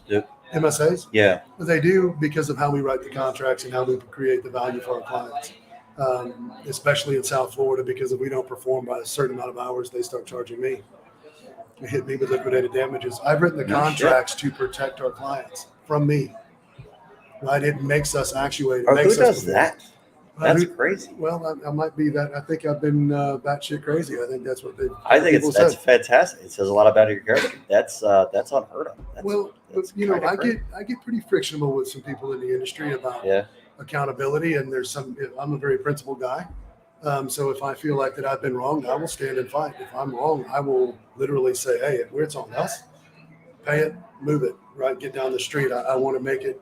I want to make it as comfortable for our client if we've made the mistake or somebody. We're known for overcompensating and just simply taking care of things. But, I've also fought. I'm also the guy that'll go after a client quickly if they don't want to pay us. So, knock on wood, we haven't been sued yet, but we've done a lot of suing. Does that make any sense? Yeah. And it's directional. It's directional to the clients out there that fail. We don't deal with 37 squares. So when somebody owes us money, it's in the millions. It's a lot of money. Now you have to go after And I don't usually get emotional in business, but you want to get me emotional, keep screwing with my money. Because then that means that the actuating piece of that is it's going to start consuming my time. And that pisses me off. Time is very hard to come by. So it's priceless. It's not hard to come by. So I'm very cognizant about where I spend my time. Yeah. So liquidated damages, protect the signer, and make the playing field fair. Look, I mean, that's how we play. So I know what he's talking about, but there's not too many contractors on this planet that would put themselves at risk. No, well, a lot of them do it without even realizing they're putting themselves at risk, and then they get themselves in a pickle. But that's ignorance. Yeah, it is. That is also Absolutely. not a defense. No, that is not. That does not count. And we've done it too. We've done it. Yeah. It's called the dumb tax. You pay a lot of dumb tax. You pay the dumb tax. Yeah. So I look at it as just, I'm a quick understudy. I've only been in this business since 17 for the most part, like at this level, meaning us with Tab running down the street. So we're quick to learn. I'm very quick to surround myself with some very educated people and simply guide me down the road. I'm the machine that will jump off the cliff. I'll take the risk. I'll go send it, as they say in my world. But I'm also very cognizant about the team that's around it and who's taking care of it. So, it's whether it be in first party, we ran hard in first party. Now it's subject matter experts such as yourself and other professionals in the space. There's only a few of you guys that are valid. I want to be clear about that. There's a lot of public adjusters out there. I'm going to tell you right now, I'm the one down in this business that's extremely outspoken about who's good and who's bad. And I don't mean that in a bad way. I'm meaning that there's professionals in every space. I think that's true. Yes. I think it's true. I find that the PAs that are actually good, they don't tend to be very visible. They're in the trenches doing the job. Well, who do they have to convince? No, they don't have to. They don't have to. No. No, and that's, it's funny, we're having some conversations today before some guys were leaving, and they were talking about some guys in the big private equity space. And they're like, there's a lot of questions about you, right? A lot of questions. And it's the fact that nobody knows. Nobody knows exactly what you do. And I'm like, hey, we're in the recovery space. He's like, are you though? And I'm like, I said, So are you? And I joke, I am. Yeah, no, we are, very much so. I mean, not that you guys have, but Daniel's been involved in quite a bit of our stuff, meaning help cleaning it up, meaning, hey, I need help with this because, just packaging and dealing with it because, again, it's time. Time value money. Daniel knows his shit. No, they does, 100%. Yeah. But no, it's in this space. There's so many people that have tried to come into the disaster side.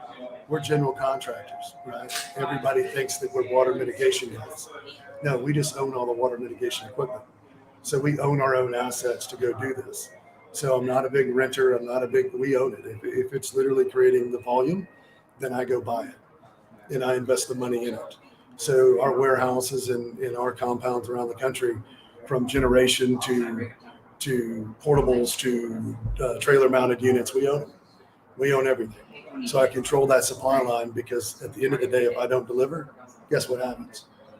And I won't ever, we put ourselves at risk last year during IDA, and we had some non-performing vendors when it came to power generation. And I said, this will never happen again.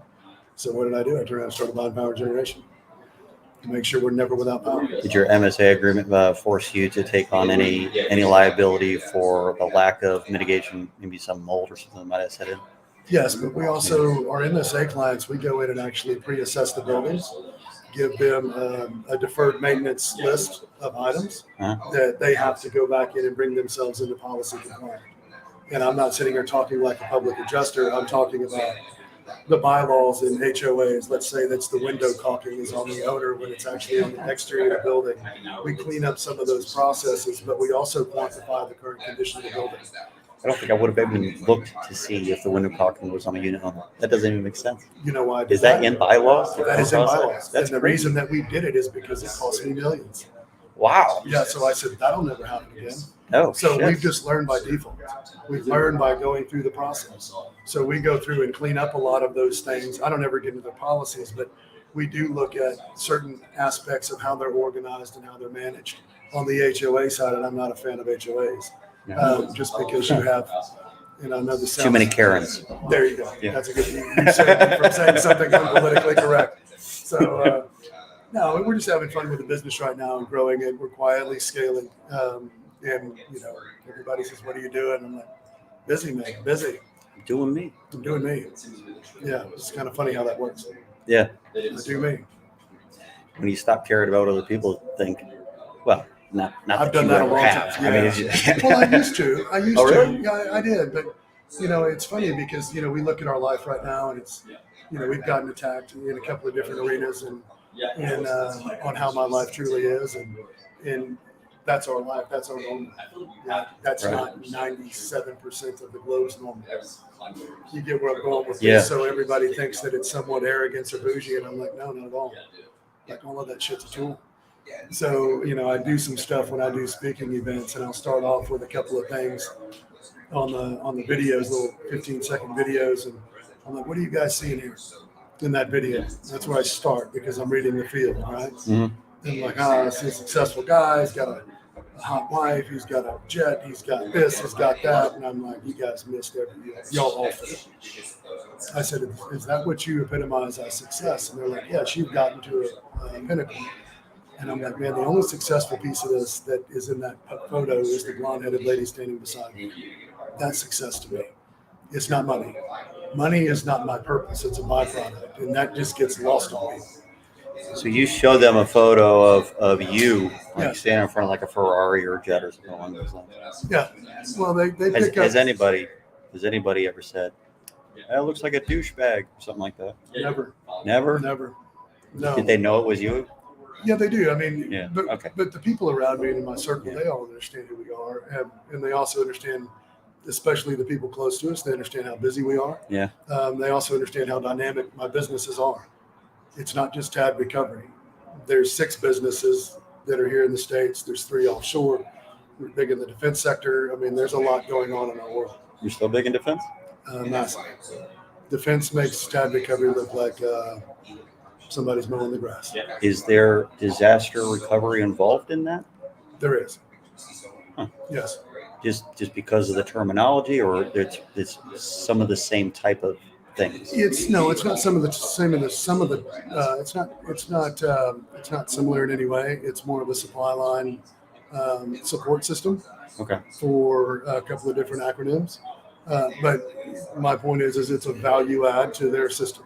It brings value to what they need, and quite frankly, the way that things work today is it's 80% outsourced, right? So we provide a piece of that to that.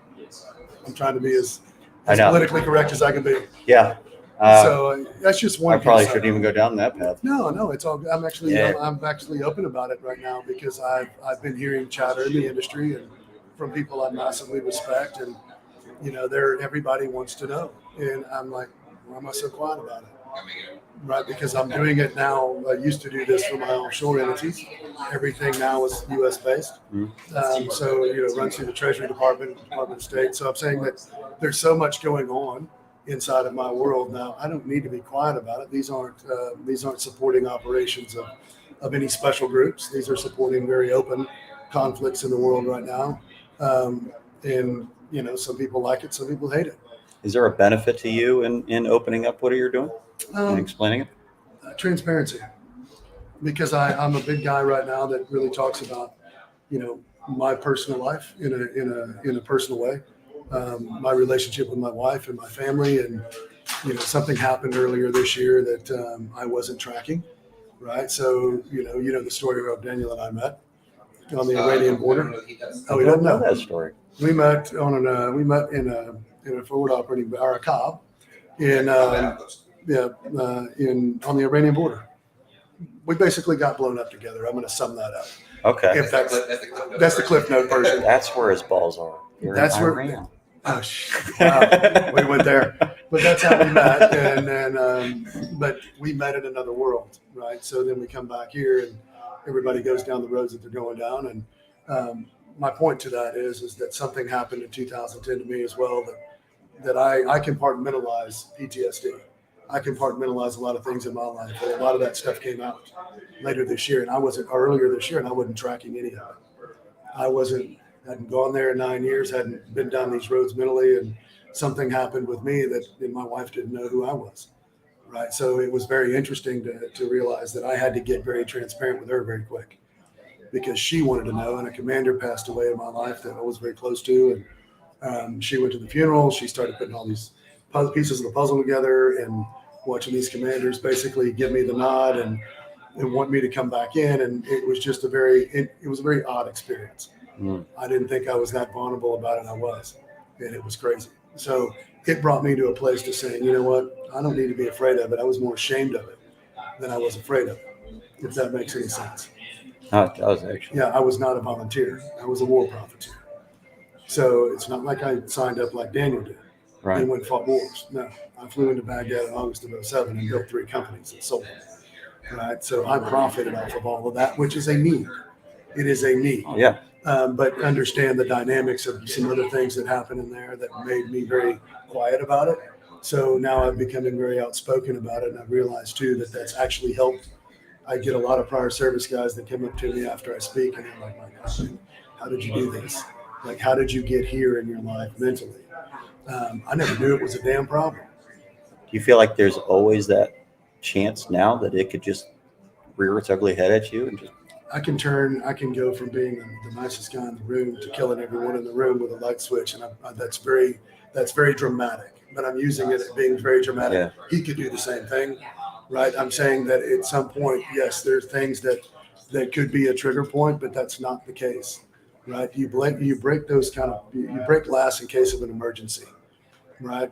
So it's funny the way that my wife looks at it. She goes, "I don't ever feel threatened when we're together, ever. Doesn't matter what's happening, because I know that you got this." Do you think that you've come across as intimidating to a lot of people? I think so. I think it's what they don't know. Yeah. But people don't know, which Daniel's really close to our family, has been for a long time, and we're the most giving people on the planet. That's what people don't know. They think that I'm just gangster that just beats the hell out of everybody. I don't. We give majority of it away. We're the most giving people on the planet, and we've learned that that's also hurt us too, because people take our kindness as a weakness. As a weakness. Weakness. I thought you were going to say take your kindness for advantage or take advantage of it or something along those lines. No, I mean, but if it's a weakness, how is that a weakness? They keep asking for more. It becomes an entitlement. Oh. Yeah. Okay. That gets old. I bet that does. It gets old. Yeah. I mean, that's why I don't own a truck. Yeah, everybody asks you to move the couch. Yeah. You don't own a jet either. Right. Just saying. Yeah. And I want to. Don't own a helicopter. That's funny. Don't own a jet. Yeah. A Cessna is probably the sweet spot. It's funny, man, because I spend 400 hours a year plus in the air personally, and then our plane's moving 4 or 5 times a week, and it's not necessarily directly related to us. That's right. Do you have to keep it flying to keep like the pilot engaged or something? No. It's not like a pressure washer. You have to run it every now and then. Well, the jets do need to move. I mean, especially the bigger planes. Any aircraft needs to be flown. Yeah. We have a mid-size, third fastest jet on the planet. So, I mean, she flies at 0.85 Mach. We came home from Vegas a couple weeks ago doing 791 with a tailwind. I posted some photos about that, straight all the house. So what's the ceiling on that? We can push it to 51, 52, but I don't know that the jet's ever been there. They'll usually push us up to like 45, 48. Yeah. To get us above commercial aviation. That's impressive. And put us 1,000-foot ceiling, and then they just let us eat. Can you see curvature at that point? No, but I've had some badass views from up there. I bet you have. I was coming into Dallas from Miami a couple months ago, and we were 300 miles out, and I could see the Dallas skyline perfect on a clear day. 300 miles. It was the most beautiful picture. I was over Louisiana, like out by Monroe, like somewhere Monroe-ish to Shreveport. I could literally see the skyline of Dallas. One of the most surreal pictures I've ever seen. And I've seen some crazy stuff up there. That would be fun. What do you mean by crazy stuff? Like how crazy are we talking? How about a meteor shower at 48,000 feet? Yeah, that would scare the shit out of you. It wasn't literally like, I mean, you could see it straight, because I'll get up there, if I'm by myself with my pilots, I'll get up there and talk to the pilots. Yeah. Like I just sit up there and we just chat, as we're flying across the country. And, if I'm not tired or something, but we're flying, all of a sudden you see these meteors, and I'm like, if something were to touch that plane, we're flying so fast, it's going to breach the cabin, and you're going to see about us. You're going to hear about me on CNN. Yeah, private jet cartwheels through the country. Right. Yeah, that's kind of a freaky thing. But that stuff happens a little more than you think, believe it or not. So, and the higher altitude you fly, I would imagine the more risk there is because it doesn't have as much time to burn up. That's right. Yeah, you could get some part of it to be the size of your watch. That's all it needs to do is breach the cabin. Probably smaller than that, really. Or smaller bullet, than this. A bullet breach in the cabin will do the same thing. Will knock the pressure out of it. That's right. And that whole thing would implode. It would. Yeah, just suck the guts right out of it. Right. Suck everything out of that little bullet hole, me included. Especially going that. You would.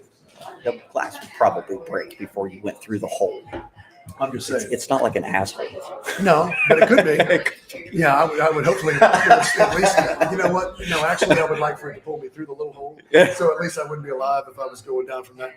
Well, yeah. Yeah, I'm being sarcastic, but it's better to die first. You probably suffocate though. Well, it's 60. It's been 50, 60 below as we're up at that elevation, so it's not like you're going to live anyway. No, it's not. You're going to freeze. Yeah. So might be a nice view though. It could be a hell of a view for about 3 seconds. Yeah. Yeah. Oh, got it. I personally,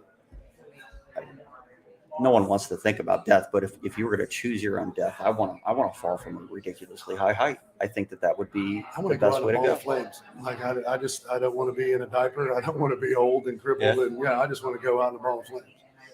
Not that that's the way it's going to go. The odds are I'll be 90 in an old folks home. My kids will be sending me, Lucky Charms or something, and just kind of saying, "Hey, Dad, we love you," and I'll be over there just kind of like an old oak tree, just kind of dying. I say that jokingly, but no, man, it's interesting the way that our life works. Interesting the way that I look at our life and look at life in general. Do you think being where you are now versus some like the average person in the industry? Is everyone capable of doing what you've done? Man, we're just getting started. So to answer your question is yes. I mean, I talk to more people about these struggles that they have in these certain dollar amounts in business. And, they say, well, what's stopping me? I don't understand what's stopping me. And I said, you're stopping you. I said, the only thing that's ever stopped me is me. It's never been, everybody says, well, I got this problem, I got that problem. I said, I can talk to you for 5 minutes and I can sum this up in 5 minutes. I said, everybody focuses on the problem. They don't ever focus on the solution. I spend 2% of my time on the problem, 98% of my time on a solution. It changes your mindset. It changes the way you approach conflict and the way you approach problems and the way that you approach just the daily grind of crap. You walk outside and you have a flat tire. It sets your whole day in tone. I like identifying the problem, like fully identifying specifically what the issue is so that I can start thinking about the solution right away. Because if you just go on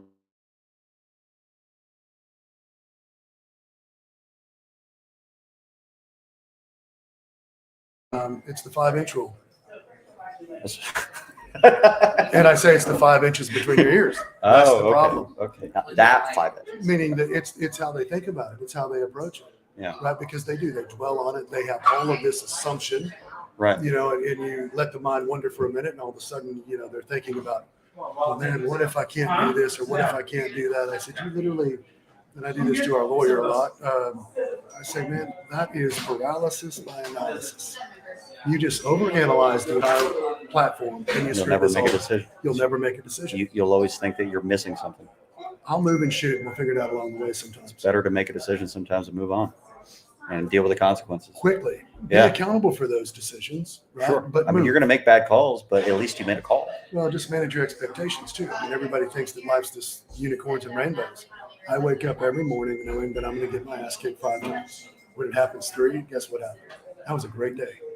Really? Seriously. Do you wait until the end of the day to find out then? No, usually my days don't end for another 4 hours, 5 hours. So my world starts waking up here in just a minute, and then my day cranks right back up. And I'll be dealing with things from one side of the world to the other, and I'm gonna wake up here in a minute. They're gonna wake up, and I'm gonna get a whole download of new conflict and new issues and new problems to deal with, and so it keeps you in this constant spin. Yeah. Of emotion, meaning you're up and down, you're constantly solving problems, but I'm a solutions guy. That's So you said in the beginning of this conversation that you found that the biggest issue that you had was that the company was reliant on you. Yes. But it sounds like you're the major solution guy for the company still. I am. But it's also a learning process. Okay. So my team has not had to deal with compression, and the way that I deal with compression is completely different than the way they deal with it. So they deal with it from the standpoint of saying that oh my God, this is a problem. I'm like, nobody's shooting at us today. This is a problem. Like, what's the solution? Get into finding the solution. Yeah. If we have a vendor issue or a supply line issue, and if that's the biggest problem we have, and you're calling me to deal with it, the odds are I don't need you to deal with it. And I lay it to him just like that. I mean, look, at the end of the day, I have to be accountable for it all. So, and I expect the team to circle the team. So if the team comes to me because somebody in the team didn't do their job, the odds are I'm going to fire the person that came to me. You know why? You're not going to leave that guy behind. And if you do, then that is a majority vote off the island. That's how this works. I'm standing here because of a team. I'm sitting here because of a team that kept me alive, right? Mm-hmm. And I'm reorchestrating that inside of a bunch of civilians that understand that we live together, we die together. If you can't literally support that other teammate in that environment, the SOPs are clear for the most part, right? We're always going to have issues. If you guys organically cannot figure this out together, that unit is so strong when it's all pulling in the same direction.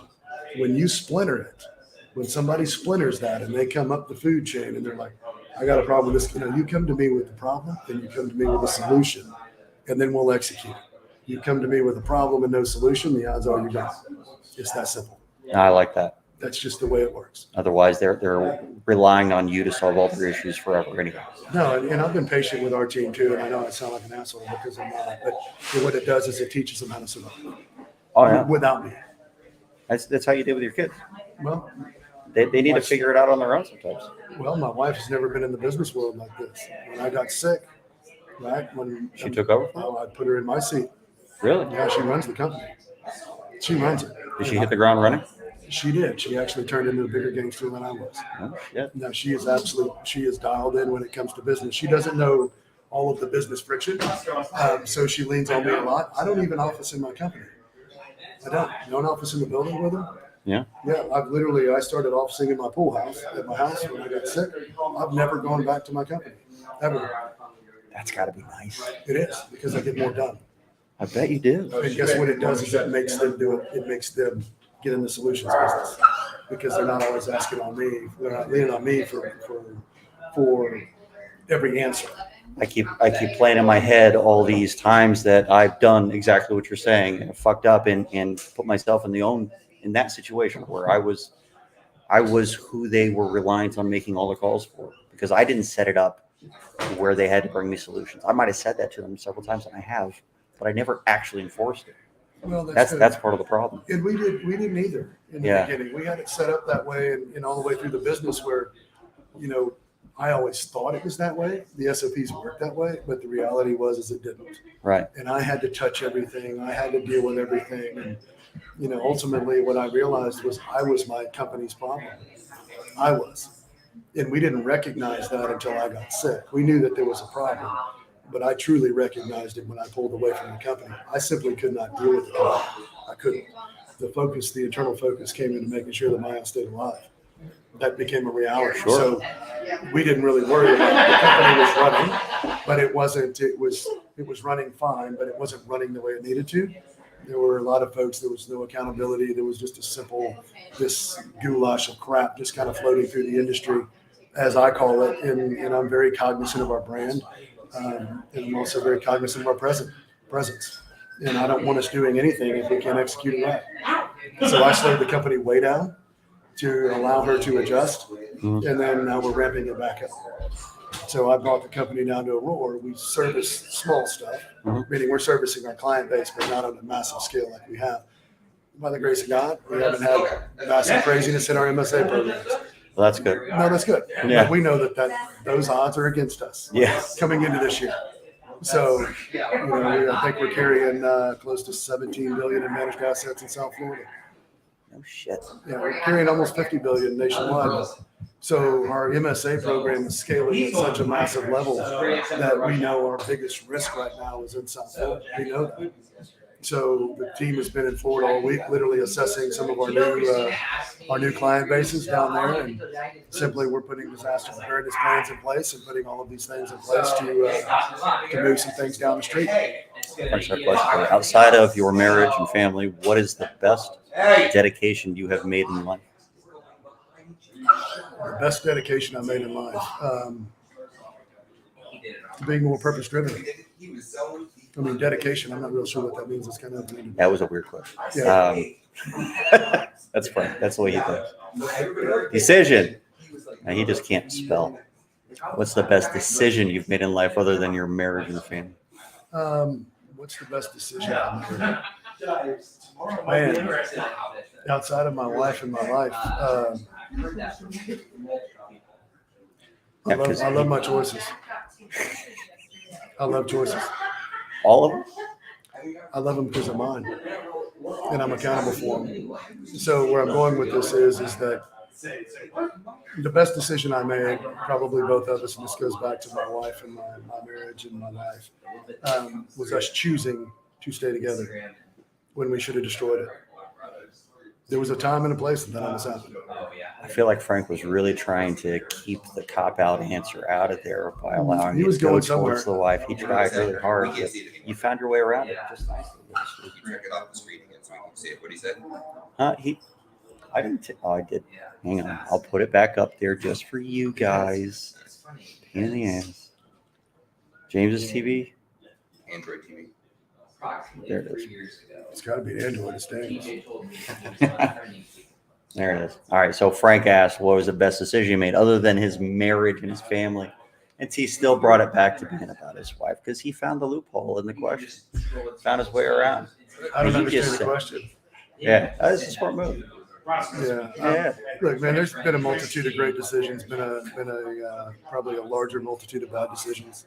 But all of those have been learning experiences, and they've been an opportunity to grow. I mean, look, some people love me, some people hate me. Honestly, it is absolutely irrelevant to me on how it's perceived or how people perceive me in any way or how they perceive our company. And I mean, we don't advertise, we don't advertise, we don't go out there and market like the masses. And everybody says, well, no, you guys are a brick. Cool, got it. Yeah, we get this a lot in the industry. Yeah. Yeah, they just simply don't know what they don't know. So they make a lot of assumptions. I'm like, cool, got you. It's always interesting hearing what people say about you behind your back when it comes around to you. People don't really talk too much crap. I mean, anybody that does certainly doesn't have the balls to come do it to my face. So, and I don't mean that from an adversary, like I'm a conflicting guy. Right. But look, if I position my life on fact, guess what you can't do? You can't hurt me, right? The numbers tell a story. The actions tell another story. And if I'm not living my truth, cool, man, call me out. Seriously. So I go down that road for one reason. You get a lot of consistency in my world. You make people close to me, they're like, no. Sometimes he's up or down. And I'm like, yeah, I am. With emotion, right? But emotion has no place in business. But I want more for my people than they want for themselves. That bugs me sometimes because I can't get that point across to them that the world is truly a blank sheet of paper. You can write your own story. You can do it. They just don't believe in themselves. And then I look at myself as a leader saying, you're a bad leader because you can't get them to understand this. But then I have to realize too that, sometimes you can lead cattle to water, they're still not going to drink it. No, that's true. And there's always that. I found out the hard way that employees generally don't care as much about you as you care about them. And you might think of them as family at the time, or you're trying to make sure you're taking care of them as if they're family. You feel responsible for their families because the way that they're paying them, they don't care about you nearly as much. And that's also it's surprising to find that out the first time. I think everybody comes to that It's point. not lost on me, not to interrupt you though, it's not lost on me that everybody in our world is working for a reason, to include myself. They need a paycheck, they have families, and I take that as a responsibility. Yeah. So I don't take that as a personal, somebody doesn't care or they don't. I don't expect them to care like that, I guess is what I'm saying. I manage my expectations to say that we take care of a lot of people, right? I think when you get to a certain level and you don't even know all the names of the people in your company, then you don't necessarily have that kind of a tight-knit group anymore. But when you're at the team level still, small, and I think that's where you probably end up with that. And once you get to where you're at, you're probably, where am I? How many people are employed by TAD? Do you know? I don't understand the question. That would depend on the TAD group. Yeah. The entire there's envelope. Is TAD the umbrella, or is there multiple different companies and one of them is TAD Recovery? One of them is TAD Recovery. Okay. Do you know how many employees you are responsible for at all? Yeah, we're down to, what are we down? 22? We're down to 22. Total. With all your companies? No. Over just 30, over 3,500 total. There you go. Okay. That's a lot. Around the world. Wow. There's a lot going on. Yeah, I got to 20, might have been 22 or 23 employees, and I just remember having too many headaches. I'm not meant to manage people. But I'm not either. I think the strongest attribute I have in business is knowing what I don't know. Right. Right. So I'm big on leadership. I'm big on infrastructure. I'm big on guidance. I can't run sales teams. We don't have any salesmen. We had one, unfortunately, he's no longer with us, but he went on to do his thing. So I don't know how to manage very needy people. Yeah. I don't. It's an accountability thing. Look, either you want to get up and you kill what you eat, right? So that's the only way I know how to think.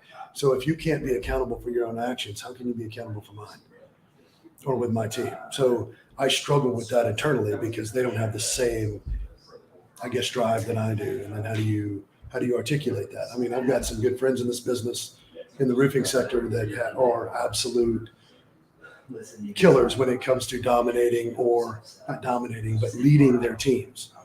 Right? I am real good at business. I'm not real good at people business. I'm not a people guy. I'm very short. I'm very direct. I'm very quick. You heard me talk about a meeting you were in Colorado, right? So, you watch some things go down following that meeting that happened around another event that happened here in Dallas that I absolutely wouldn't engage. I engaged it for one reason, right? And I didn't engage it directly. I engaged it indirectly. And I got more feedback from that indirect engagement, right? And that was clearly sending a message to the other party, right? So it's interesting the way that I play chess with the whole thing, because to me it's a game, right? And to me that's an amateur. And I'm just sitting there going, this is an easy kill. So just go ahead and, it's like a mouse playing or a cat playing with a mouse. Yeah. Like I'm just waiting to eat it. I just don't know when I want to eat it. Jeez. So I know it sounds crazy. That's a whole nother story. That's right a whole there. nother story. But no, man, you just let them be wrong is what I say. No, seriously, let them be wrong. Yeah. It's not on me. I'm not on you. It's on them. So, but no, I'm just talking to you about weaknesses in my world when it comes to management and people and how I look at them. I think it's a lost art, the art of introspection and understanding where your own weaknesses are, and really taking a step back. And it's hard to do that anyway, but taking a step back and trying to look at your own failures without the emotion that would be involved in it. Let me start with the man in the mirror in the morning. Yeah. Right? That's the one guy that I've got to be happy with. If I'm not happy with that guy, the rest of this is irrelevant. I mean, most guys are really happy with their own man in the mirror. They have an over big opinion of themselves. That's because that is absolutely a false narrative. It might be true. I'm pretty sure it is true. The problem is that I'm my own worst critic.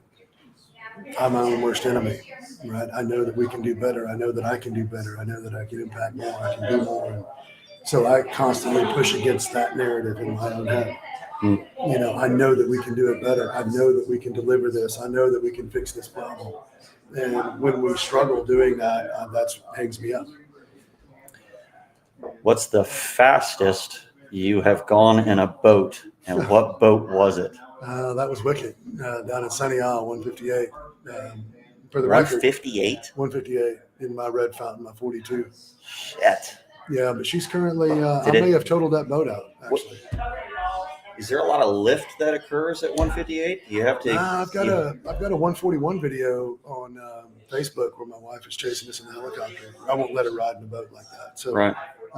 So her and my pilot were chasing me, and I was faster than the helicopter. It's a Jet Ranger, so I'm having to slow down for the helicopter so he can catch up, and then I'd speed back up. And then we did that on Texoma. That was a 141 run.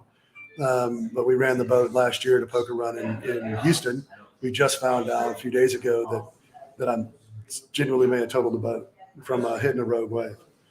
Wow. So yeah, we cracked some stringers and did some structural damage to it. And there's more money spent on the whole of that boat, getting it blueprinted and true than anything. So the back of the engine's 1075 Speedmaster drives. I mean, anybody in the boat world, what that stuff costs. So we got about 400,000 in the back of the boat, right? That's not including the hull and everything else.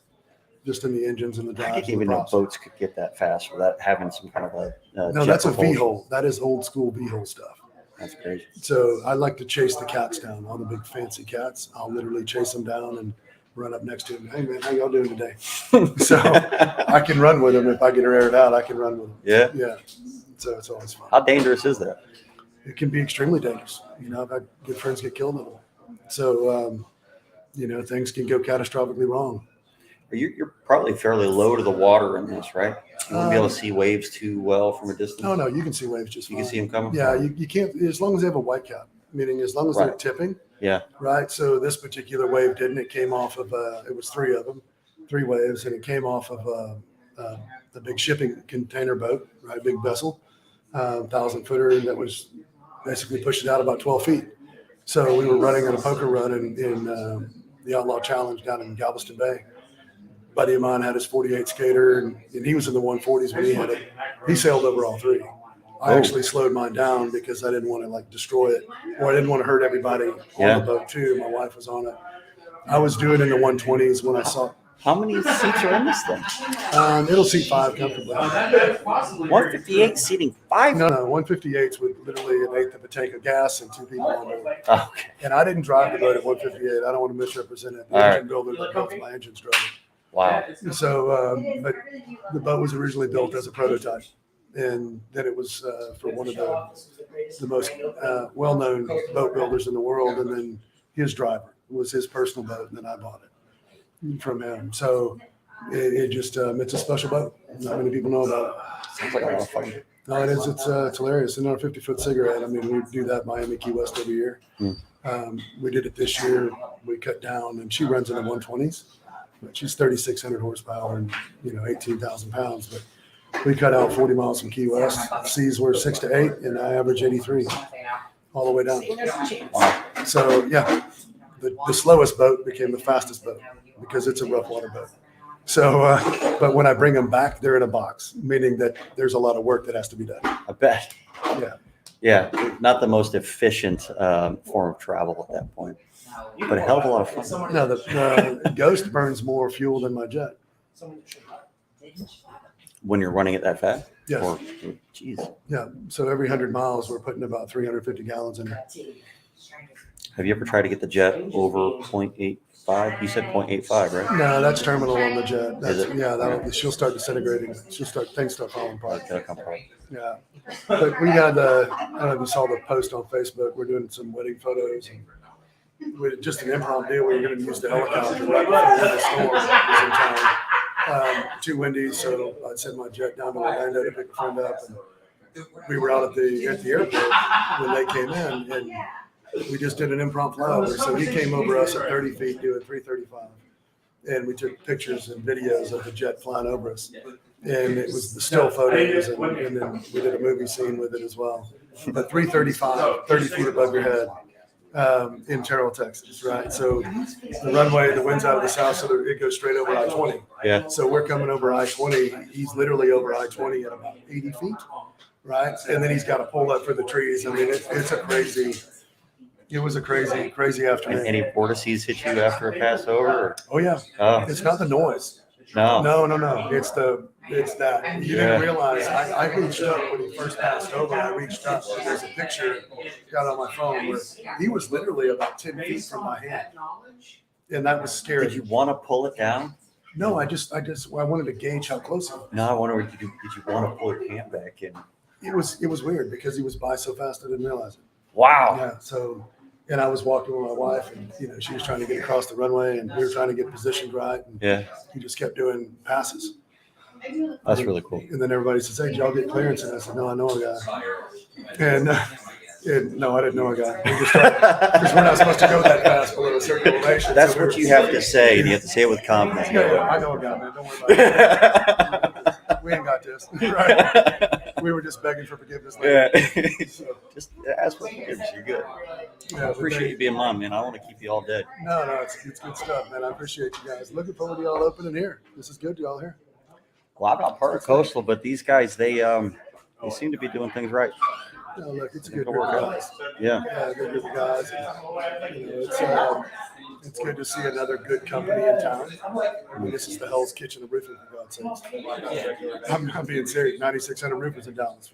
So there's just a ton of business here. It blows my mind there's no GC license out here either. Good. And look, we quietly donate to that cause because they need to. Yeah, that makes no sense. You know how much it cost me to be a GC in Florida? Do you know how much it cost me to be a GC in Louisiana? Is it 150 in Florida? They keep going. I mean, between bonding and all of the crap to go through. Oh, you mean maintaining it too? And then maintain that. Yeah. Right. But then now get to Louisiana, like get to all the states that you have to be licensed in. Right. And then carry all the licensing, the insurance, and all of this stuff to adequately do business in that state. It would be unjust to the Texas communities if Austin did not implement that in the next 2 to 3 years. I think it's likely to happen.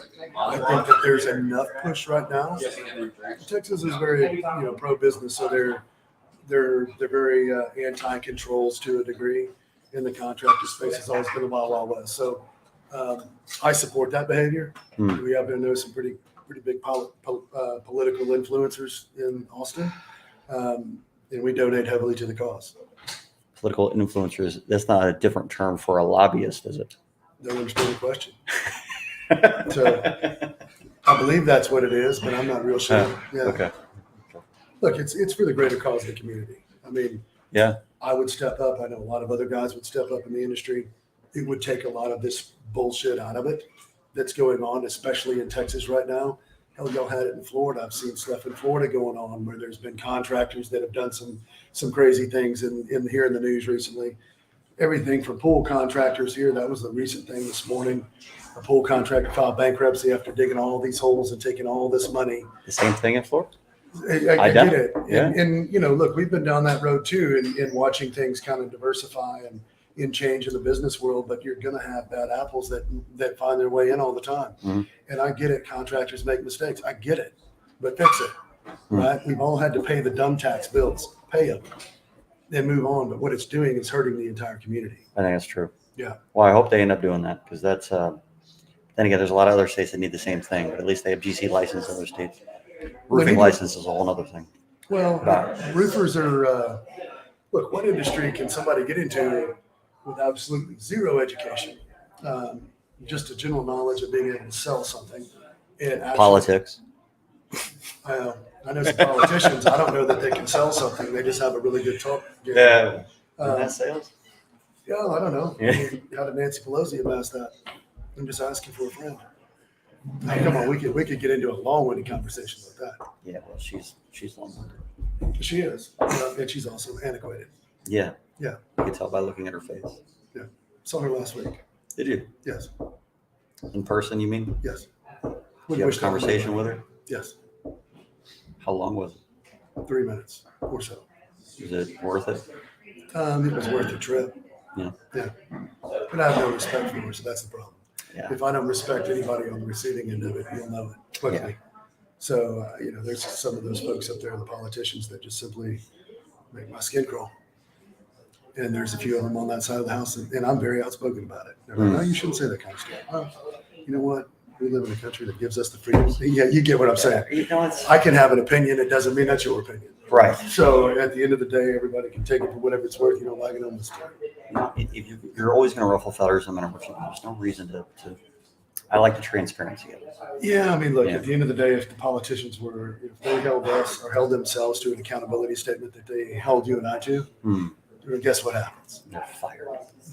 In a minute. So that's all. We'll finish with that one. Yeah. So at that point, I mean, we're having the same conversation. They don't live in the same scrutiny world you and I do. No. They live in a world of shadows and bullshit, as I call it.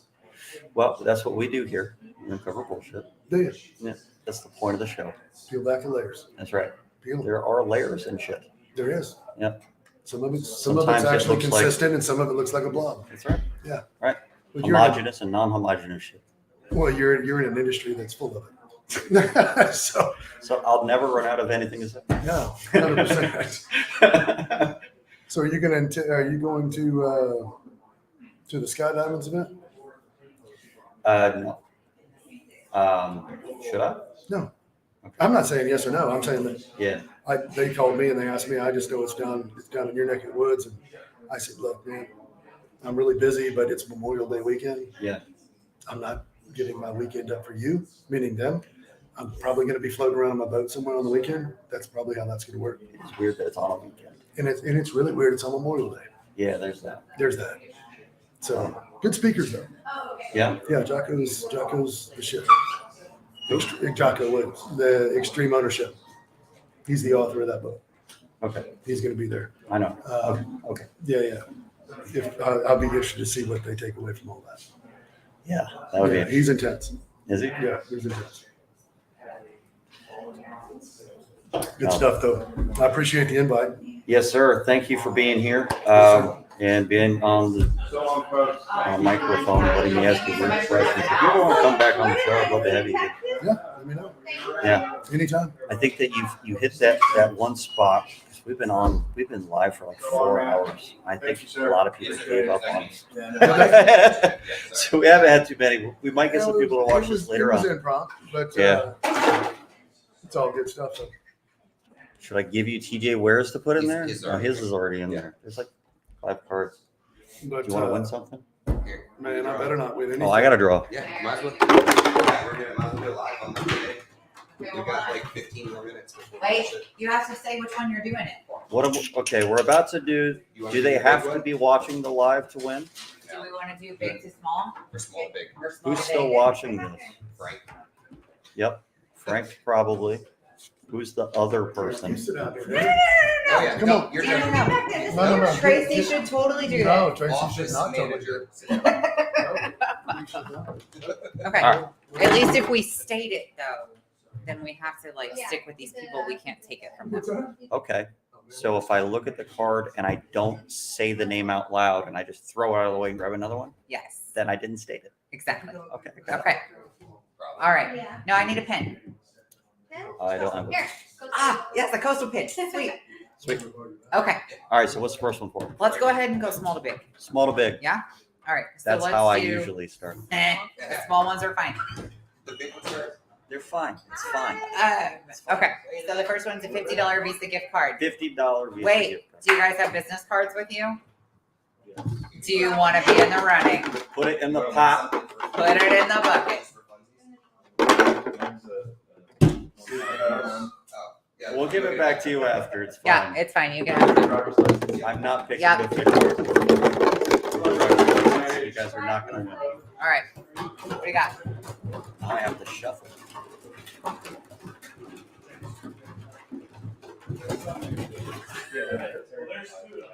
Who do we got? Spark Claims Group. Jared Jacobs.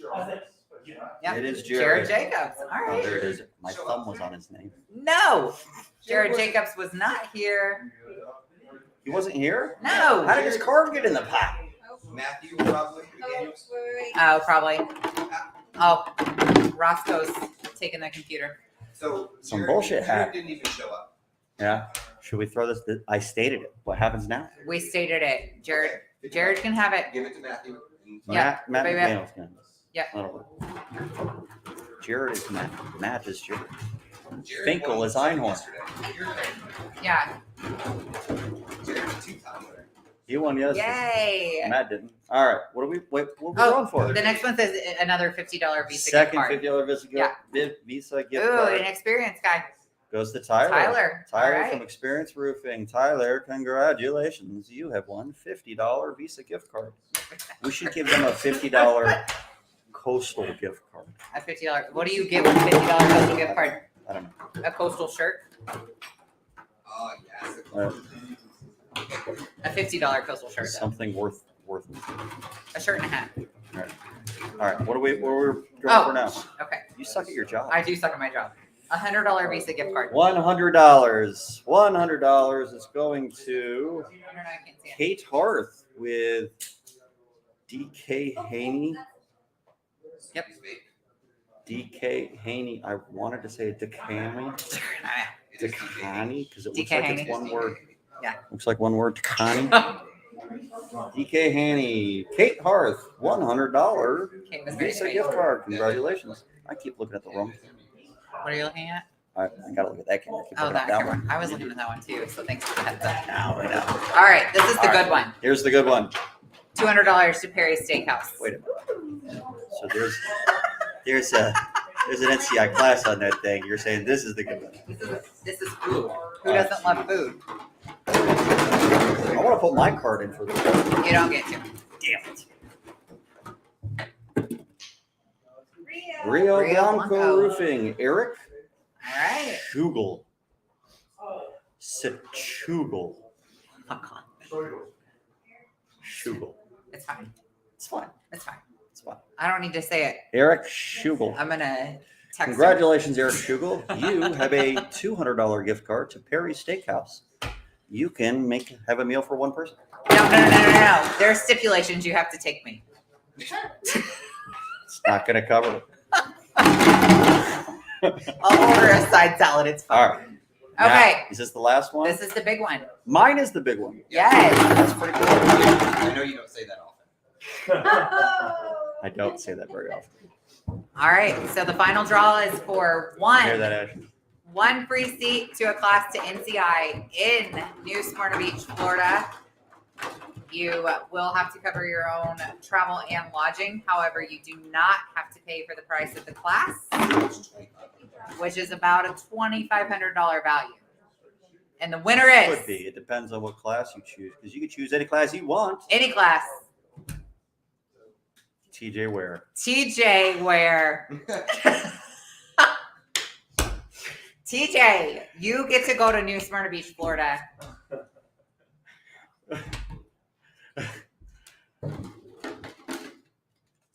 In case he doesn't, Matthew McDaniels, who won earlier, Yeah. does So I TJ feel win earlier? how do we I don't know. TJ's probably likely to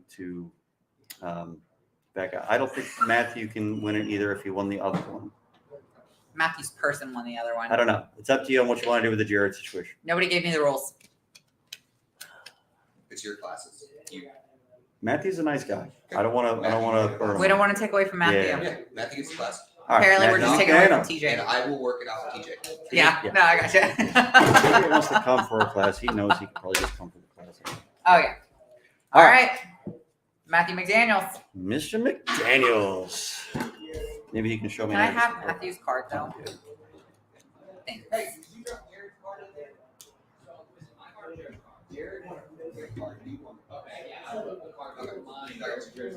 Oh, look. Hey, do you want to come say thank you? No, I'm just kidding. You won a free class. Deal and she loved it yesterday. You won a free class to NCI. Cool. You got the big win. I'll see you then. I already paid the 50 for the cheap one yesterday. I'm still keeping your 50. You got 50. I'll just come to 2. There's only. Jordan was like, "Have you been to one of the NCI classes?" Yeah, I said, "There's only been so Oh, we many." should probably give him his driver's I license. just haven't Yeah. finished the, That's true. swing one yet. That's but true. I definitely will. No, I think it'll be good. We do have a. Should we keep the At some point, Yeah, you're that's gonna you're gonna get that back. Rob's driver's license? At like some here? point, you're going to need other PAs who are knowledgeable and have a knack for teaching Yes. to come help adjunct instruct. Are you saying that might be you? Saying very likely might be. I feel like, have you been over here yet? Have you been in the hot seat? It's your turn. Oh, it's the hot seat. It's pretty freaking We toasty. have It's- 10 more minutes. We got 10 minutes. Yeah. It's pretty toasty. You better. It's This a is very your hot turn. seat. Better It's sit so down. hot that 3 people are watching it. want to know how Matt can sit there. That's how hot this seat is. Somebody tell TJ Ware that he won a thing, but if you want to decline it, he can. But he won a thing. I'm not going to hold it from him. Director, so you can come by and pick it up. He's just down the road. He won the same thing. I basically said, and I reached in and I grabbed your card. Yeah. Because it didn't feel right. Come on, get over here. Mr. McDaniels. I apologize for not having coffee with you earlier. Oh, it's fine. It's fine. We made the last minute decision to do this live thing for the entire event. Gotcha. So my ass is sweating because I've been sitting here the whole time. So they said they called it the hot seat. It is warm. It is warm. So, what are you doing these days? Working here and there, claims a little bit as a PA.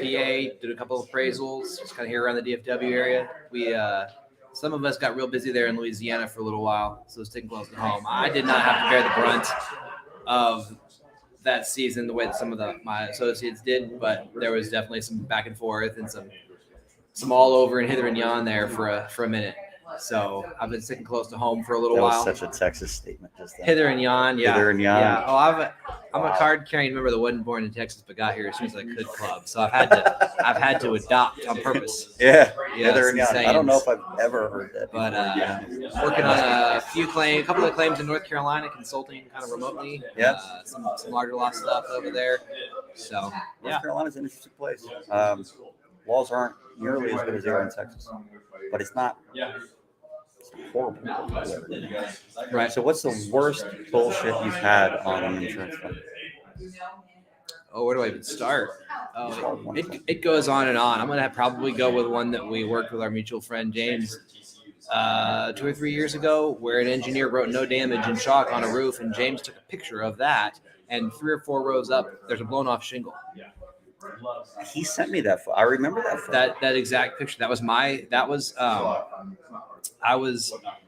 I think it was my claim, but I was out of town, and so James and I were working together at the time, and he went to that meeting for me and was texting us that like, hey, this is what this engineer's doing here. Like, this is just ridiculous. Wow. That was 2 years ago, and I feel like it's only gotten more egregious since then. Do you know if you ended up winning that claim? No, that was an all-state claim, and the policyholder at the time didn't want to pursue it. Yeah, it ended up in a position. It sucks. I think that's important. You have to really set expectations with your clients, whether you're a contractor or a public adjuster. Yeah. And from a business perspective on our side, you may have some customers that you realize aren't gonna, have the legs to pursue it all the way, and you may not put as much effort in with those just to kind of save yourself a little bit. You kind of have to be. If you know up smart in front who that you they're not commit going to your go that resources far, to. then it might be one of those that you decide to walk away on. Though it doesn't mean that you shouldn't take a claim on. I know a lot of PAs that unless the policyholder agrees up front to go to an attorney, Sure, that they do not take the claim on. I don't necessarily agree with that. It should be on a case-by-case basis. Yep. But there are definitely some times when based on the claim facts, you're going to hit certain snags and might end up needing to go. But if it's a normal set of claim facts or an obvious claim, I can walk away from it just because the policyholder isn't going to. Yeah, I think I would have a different approach now. I pitched appraisal to that client as a way to get it out of the all-state adjuster's hands. I think now probably on a claim like that, if I worked it, I would take the approach of filing a strong proof of loss and not really caring what the insurance company did if they didn't pay on the proof of loss within the timeline set forward by the Texas state statutes. I'd refer to an attorney at that point. Yeah. There's a few out there who, with a very well documented case and with a strong proof of loss filed early on, will take even some smaller claims. The key is the well documentation. So most people don't really go through the motions of doing it properly. So 100%. Yeah, they're not going to be able to help you out on a $20,000 roof if you have two pictures, of your. Even just 100 pictures of the wrong thing.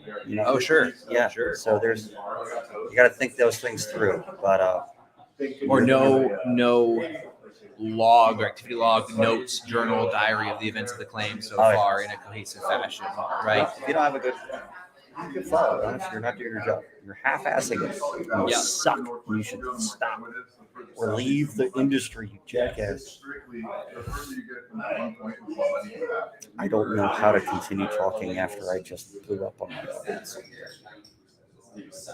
On the what now? I just blew up on my audience a little bit. Oh yeah. Oh, from that right there. Sure. Yeah. Well, it's important. It's one of the main benefits of how you can serve your clients, if you're a public adjuster especially, is document the file there for them. You're almost there as a gatekeeper. I explained to a client this morning that we're there to draw the corners and paint the lines that the insurance company knows they need to operate inside of.